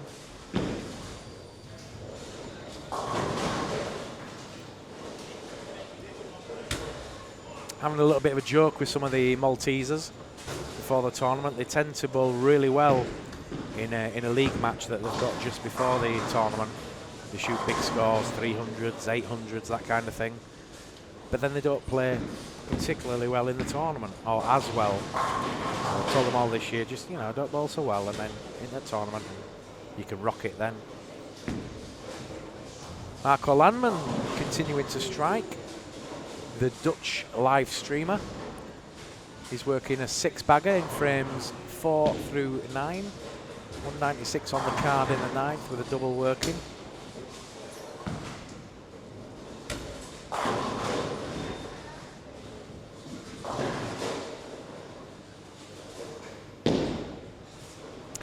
We've got another U streamer coming in now saying it's very jerky. We'll see what we can do between the break of this squad and the next squad to bring down some settings and stuff. I'll have a word with Marco as soon as he's finished.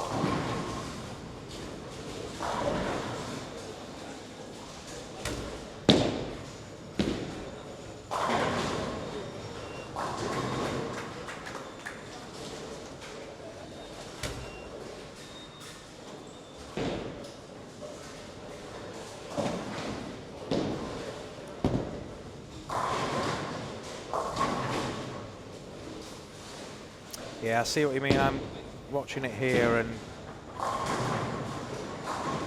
it's fairly smooth, but I can see that every so often you get a jerk. It's not actually too bad on the monitor I'm watching it on. But we will try and address that for you all.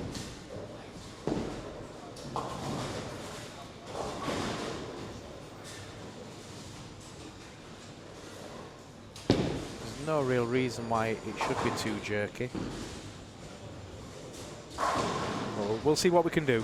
Apologies for anybody that's having any problem with the stream at the moment. If you just go to speedtest.net and do a quick speed test, and if you let us know what your speed test results are.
Just a couple of frames away from the end of the game. Front 7 for Kenneth Harper in the red shirt there.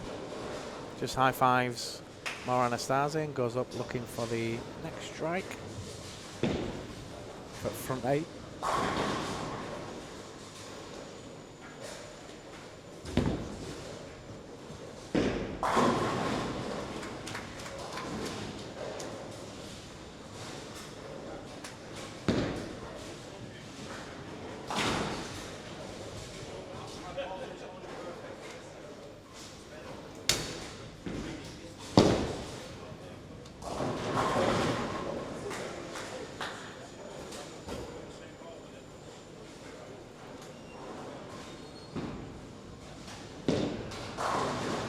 So there, Kenneth Harper does go to the front 8, so another possible 300 on the cards.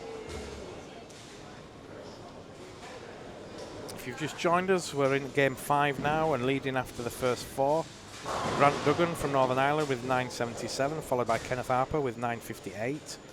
And in third place, Lyndon Walters, just ahead of Glenn Richardson and Alexandra Larson.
So we're back again. We just knocked off the stream for a second. I don't know if it went off for you guys, but we've fiddled about with some settings and hopefully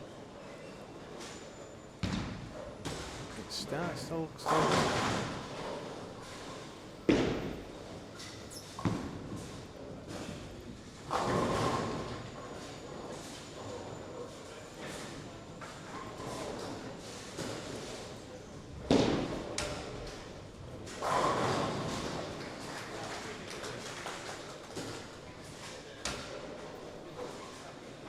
Marco Landman just typing something and he just messed about with some of the settings, and hopefully it's going to be a little bit better for you guys out there. Is it any better?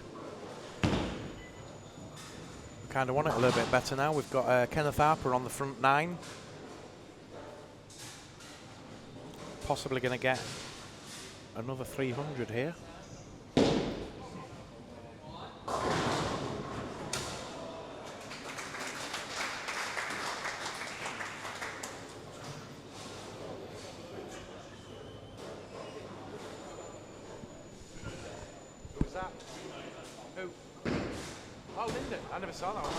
Lyndon Walters went on the 300 as well, but we've also got Kenneth Harper. 299 for Lyndon Walters. Just at the other side of the... That's why we couldn't see it, other side of the pillar.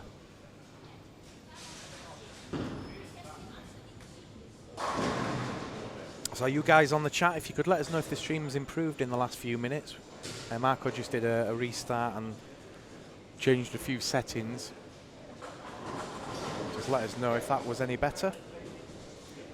But we're just about to watch Kenneth Harper go up and try and bowl a 300.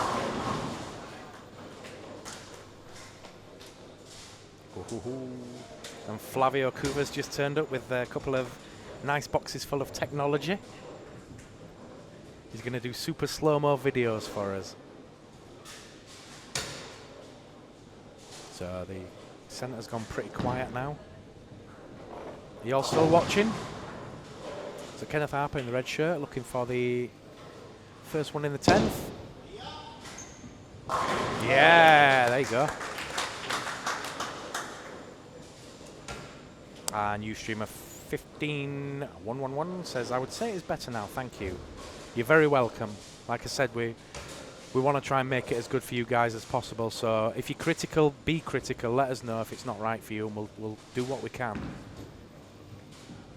But we're still in the testing phase. The first couple of squads are always make sure everything's stable and working, so please bear with us.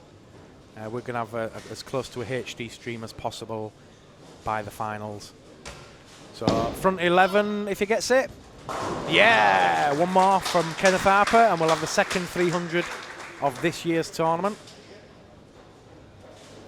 And looks like Kenneth is going to razz straight into the lead now. Leading up to there, he'd moved himself into second with games of 228, 195, 280 and 255. But his last three are going to be 280, 255 and possibly 300. So he's going to race right to the top. Lyndon Walters just had a 299. So he's going to drop a pin on Kenneth Harper by the looks of it, maybe, if Kenneth bowls this one. So here we go, looking for 300, number 12. Come on. Oh, man. Another 299. So that's two 299s in the same game. One for Lyndon Walters and one for Kenneth Harper. So just the 1 300 so far from Rob Thirlby. But a couple of great games there. And it looks like it's going to be Kenneth Harper in first and Lyndon Walters in second. They will have gone past Grant Duggan. So we're just going to take a short break and we'll be back in a few moments' time. So don't go away.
And we're back again with the scores after game 5. And we had two 299s there, one from Kenneth Harper and one from Lyndon Walters. And unsurprisingly, they're the top two now. 12.57 for Kenneth Harper from Malta and 12.51 for Lyndon Walters from Wales. In third place, 52 pins behind, Alexandra Larson. He actually went backwards there with a 268. Grant Duggan dropped from first to fourth after a 195, 11.72 in fourth. Marco Landman after a 256 puts him in fifth with 11.64. And then Glenn Richardson with 11.47 in sixth place. In seventh, Neil Sullivan with 10.96 and Mauro Anastasi with 10.92 in eighth. In ninth, Rune Anderson with 10.60 and in 10th place, Eric Alstrand with 10.20, just 2 pins ahead of Ian Alexandra with 10.18. I hope the stream's a little bit better for some of you. We've had some problems with some jerkiness and we've changed a few settings and hopefully it's a little bit better. But we're going to try and improve on that further yet. But now we've got Flavio Cuva from Bowling Digital just walking around the centre with his super slow-mo cam. So looking forward to watching that video later. And for anyone that's just joined us, you're watching the 24th Malta Open live from the Eden Super Bowl in St George's Bay, Malta. My name's Dom Gall from TalkTemping.net. In partnership this week with Dutch Bowling TV's Marco Landman and Simon Sheppers. And also in partnership with Bowling Digital's Herbert Bickel. And also Flavio Cuva and Biet Grauaila. And a special thanks to QubicaAMF this week, who have put some money into the prize fund, resulting in €50 top prizes for the 12 squads.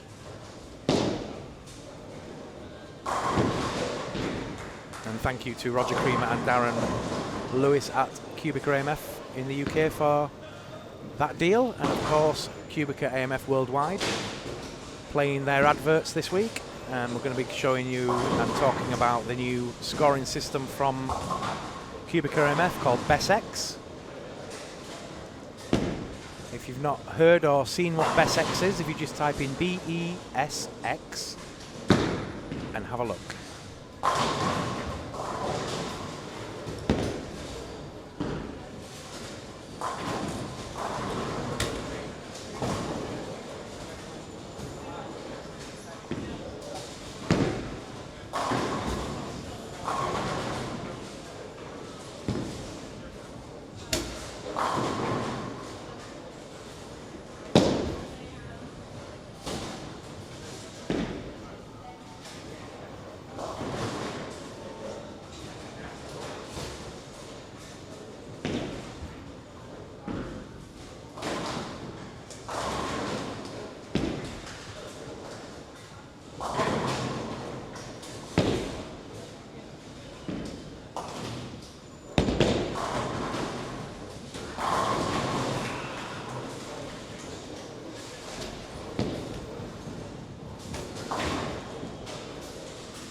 Definitely a little chat with Simon Sheppers, the technical wizard for Dutch Bowling TV.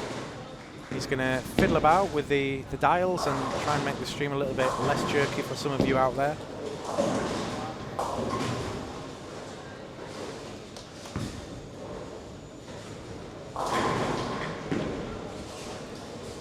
So we're already halfway through the final game.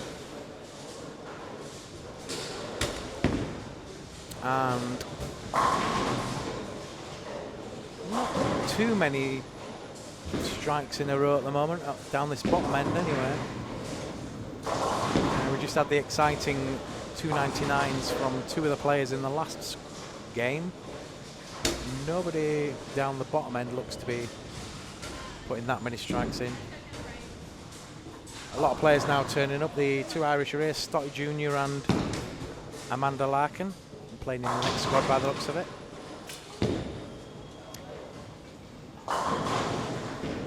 Keep your comments and chat coming in. Thanks to everybody that's watched this morning's stream.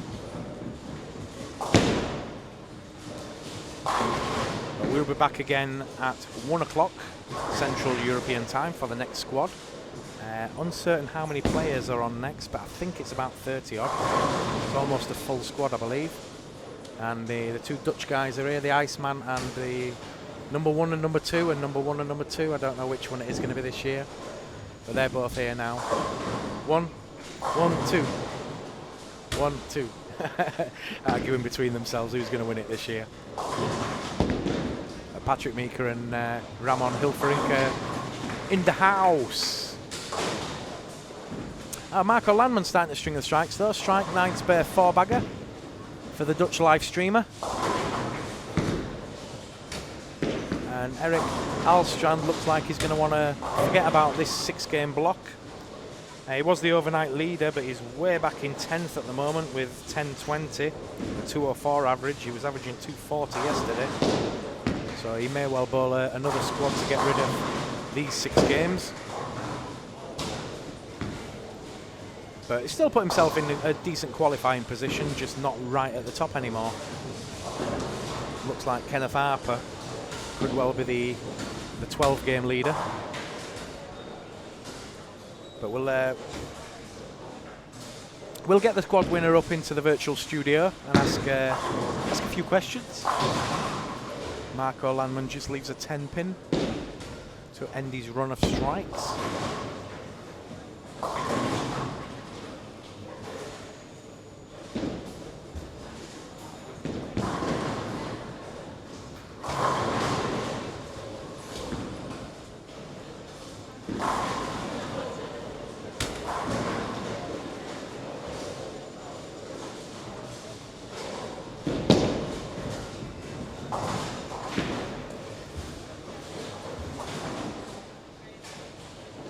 Alexandra Larson also beginning to string the strikes after a 9 spare 8-run open. Has come back with 3 in a row.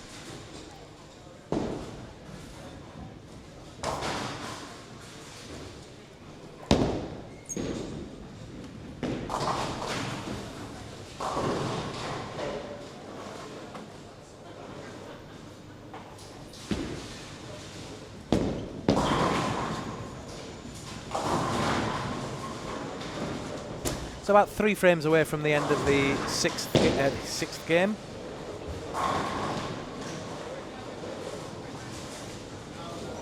And looking at the players that are coming into the house now, it looks like a lot of the top players are going to be bowling in the next squad.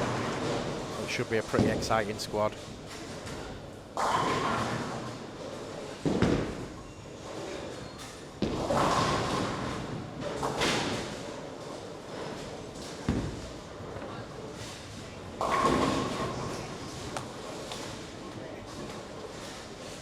Just watching a slow-mo from Flavio.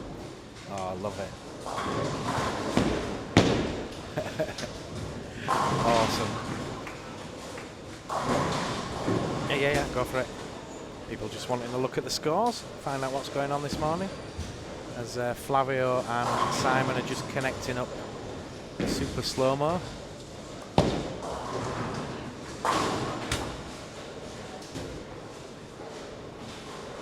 Should have action replays and all sorts by the final, multi-camera work. Just keep it fairly static during qualifying, and then all the tricks will come out for the finals. And we're just going to put on a really great show. Welcome to anyone that's joined us at this 24th Malta Open, live from the Eden Super Bowl in St George's Bay, Malta. Just coming up to the end of the 6th and final game of this first squad of the day. A number of players will be completing their 12-game totals, and a few players have just bowled their first 6 games in this squad. So we're going to get a rough idea of the running order for the rest of the day, who's at the top and who isn't.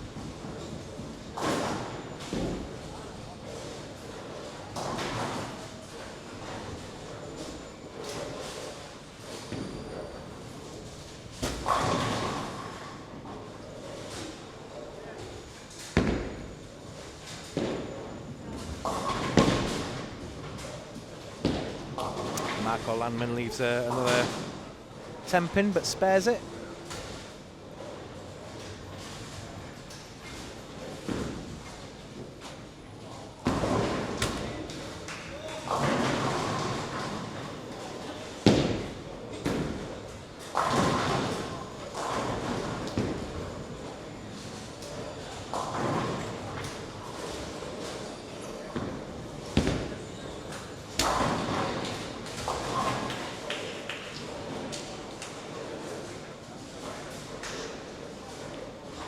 I'll take this chance to thank everybody again for watching the stream this morning. Back again at 1 PM for the next squad.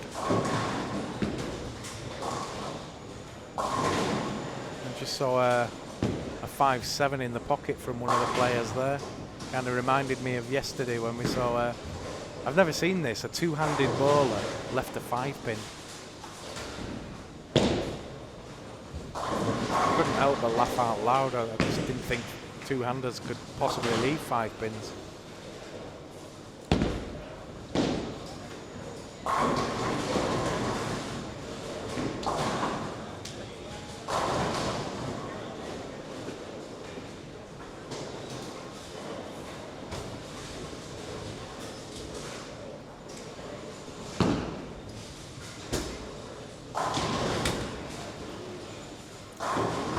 Lauren Duggan with a few strikes up there on 9 and 10. 144 in the 8th with a double working. In the 8th. Marco Landman finishes with a... Well, no, he's not quite finished yet. He's going to finish with 2+. Maybe 239 if he gets another 2 strikes. 174 there for Neil Sullivan. Not a great block for him. In the end, 1270. Okay, but he knows he can have more than that. Bowled a 300 in the World Cup last year. On the same lane as Chris Barnes, I believe, as well. If you're going to stick a 300 up anybody, it may as well be Chris Barnes. But then Chris went on to win the tournament, so...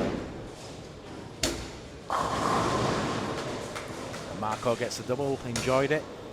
And he's going to finish with a 239. He's going to stick him over 1400 with one more strike. 1403, I think.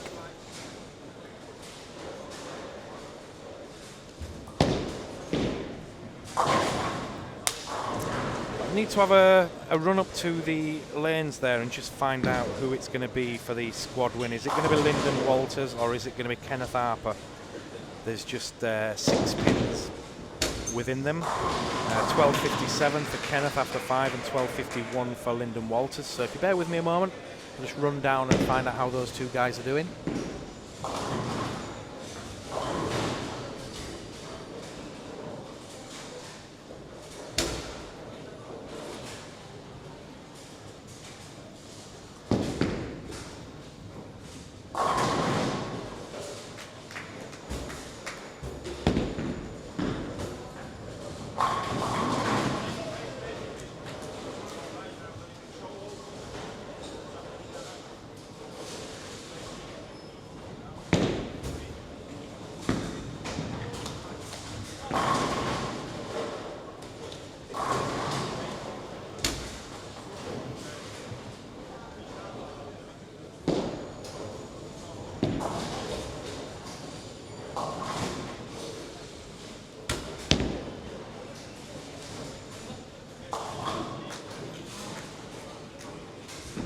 Well, I think it's safe to say that it's going to be Kenneth Harper for the squad winner because he's gone the front 9 again. He's just bowled a 299 and he's just gone the front 9. So in that block he's had a 280, a 299 and whatever he gets here. You should just pick him up at the other side of those pillars. He's just on 15 and 16 in the red shirt.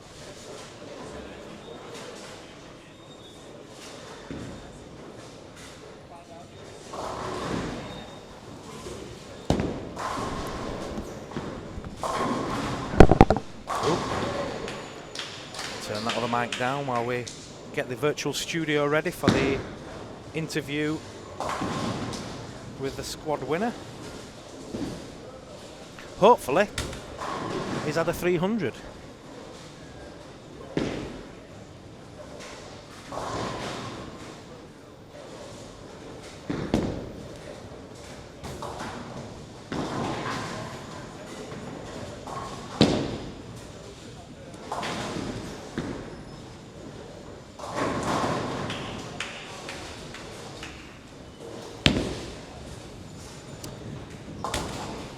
So you just see Kenneth Harper coming into shot now with a red shirt on the far right of your screen.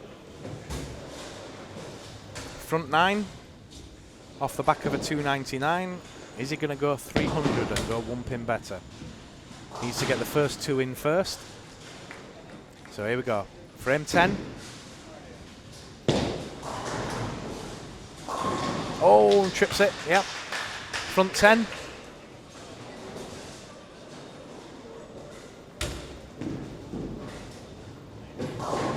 Like I said earlier, former house record holder. He's putting on a masterclass of bowling this week, and certainly in this squad. Games so far of 228, 195, 280, 255, 299. Oh, the 10 pin again.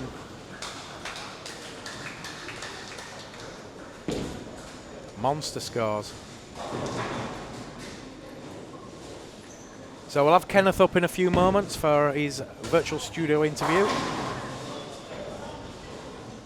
I'll just bob down there, and as soon as his bowled his spare, I can ask him to come up. So if you bear with me a moment, I'll get it all set up ready for the interview.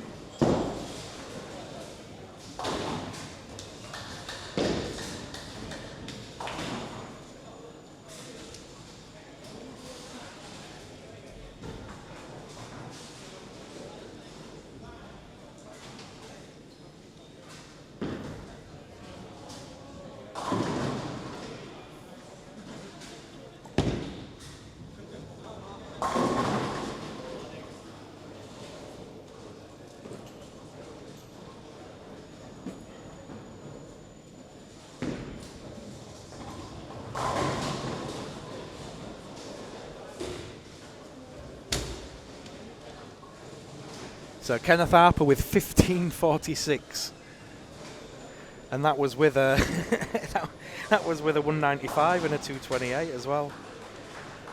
Holy crap! So we're just waiting on Kenneth up into the studio, and we'll ask him about that block, and then we'll get a quick photo. We'll be leaving the stream on, I believe. Oh no, actually might be knocking the stream off because we're going to try and mess about with the settings and make it a lot smoother. So you bear with us a few moments. We'll. Oh, cool. Thank you.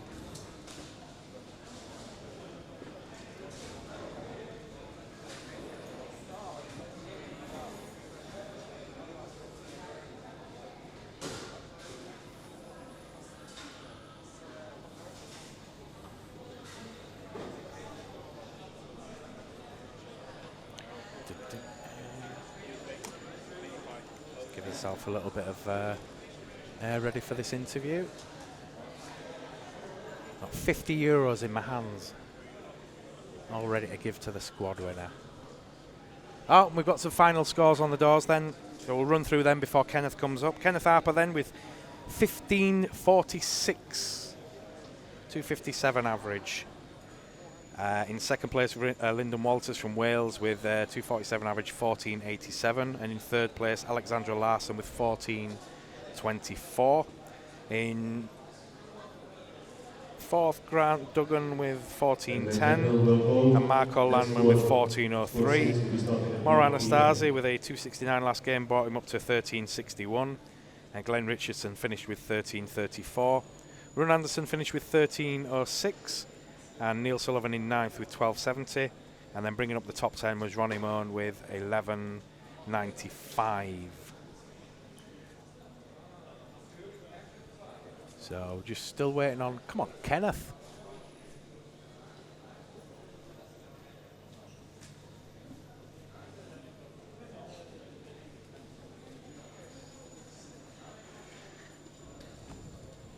Yep.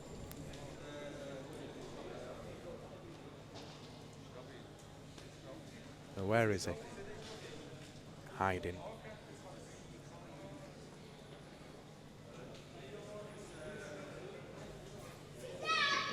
Oh, he's on the phone.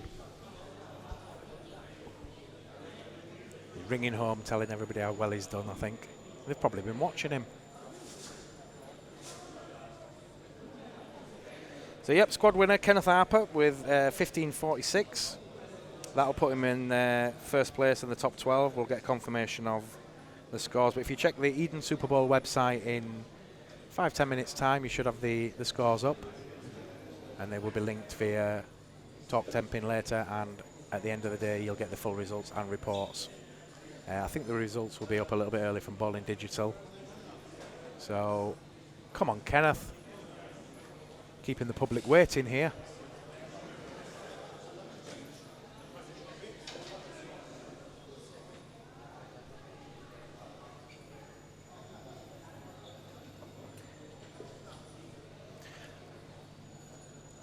Skull 292 on the chat. They said, Dom, how's the Malta alcohol flowing yet?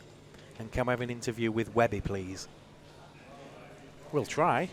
We can certainly try. He's not in at the moment. He's probably sunning himself on a beach somewhere. But we're just waiting on Kenneth Harper coming up now. I think he's on a go slow at the moment. He's on the phone.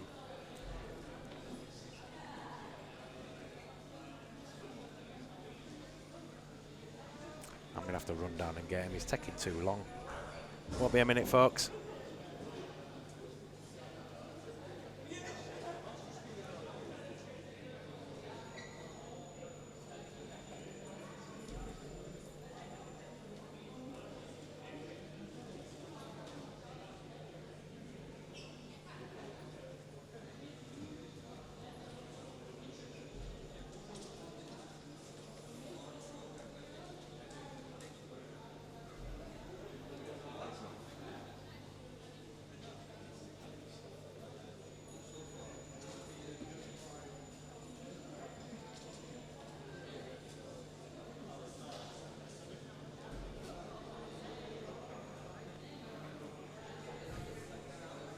So we're just about there.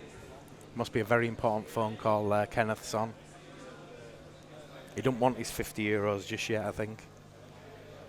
So the next squad starts at 1 PM. Are we going to go for a super slow-mo on the stream while we're waiting? Right, so we've got our first super slow-mo from Flavio Cuva. And who's the bowler? Marco Landman. A little bit of a bounce there.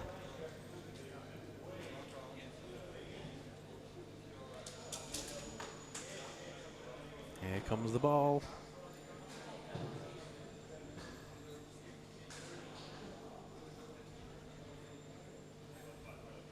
Nice. Oh, a 10 pin. No, gets the tap. Late tap. Slight wobble. But we'll be getting much more super slow-mos from Flavio over the next few days. Quality work, that.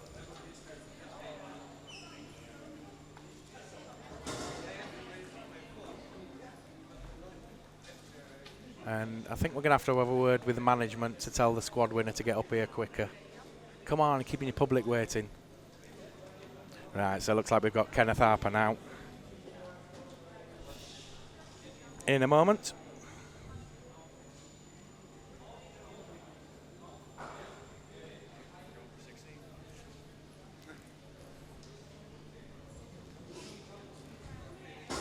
So that just about concludes the end of this squad. As I said many times, we're still waiting on Kenneth coming up. I think I might just interview myself. I bowled really well. I was happy with that. I bowled with a ball. Job's a good one.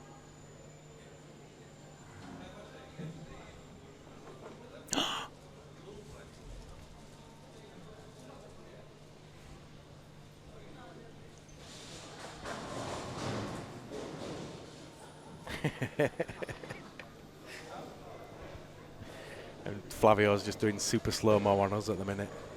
I don't think we'll be putting that live on stream. I was really dancing. Here we go then. Have a seat, Kenneth. Stick your headset on. We'll just check your... Right. Here we go then. Kenneth Harper, congratulations. So let's start with this. Let's give you your 50 euros. Oh, thanks. What a squad. You started off pretty slowly with kind of 228, 195. What did you do differently to blast in 280, 255, 299, 289? And not much. I just rolled it more and put more speed on it. Yeah. You use the same ball all the way through the Yes. squad? All the way through? Yeah. Which ball? Total NV. It's an old ball. All right. And you've been bowling that in league on this pattern, or you'd practiced leading up No, to the not tournament? with this ball. I never bowled with this ball. You don't even bowl with this ball? No. And is that your highest 6-game block? Have you had higher than that? I don't know. Very close. Very close. Maybe just by 4 to 5 pins. And did you do anything differently all the way through the block? You kind of just played the same line? Did you move much? Not that much. that Increase much. speed, loft, roll. Playing around with those things, that's all. How did the pattern feel differently from you played yesterday and played quite well, but you've played better today? What was Yes, the in the difference? last game I tried something different.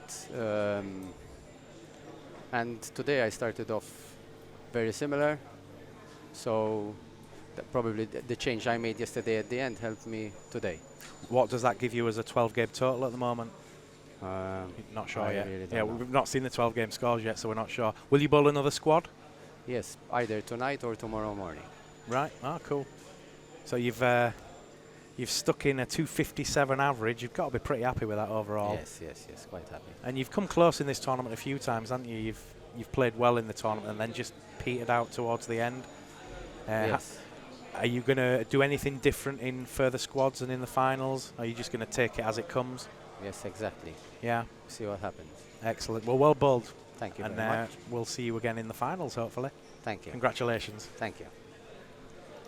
So that's just about it then. We're going to knock off the stream. We're going to knock off the stream, and Simon and the guys are going to do a little bit more technical stuff to try and make it a little bit better. We'll be back at 1 p.m.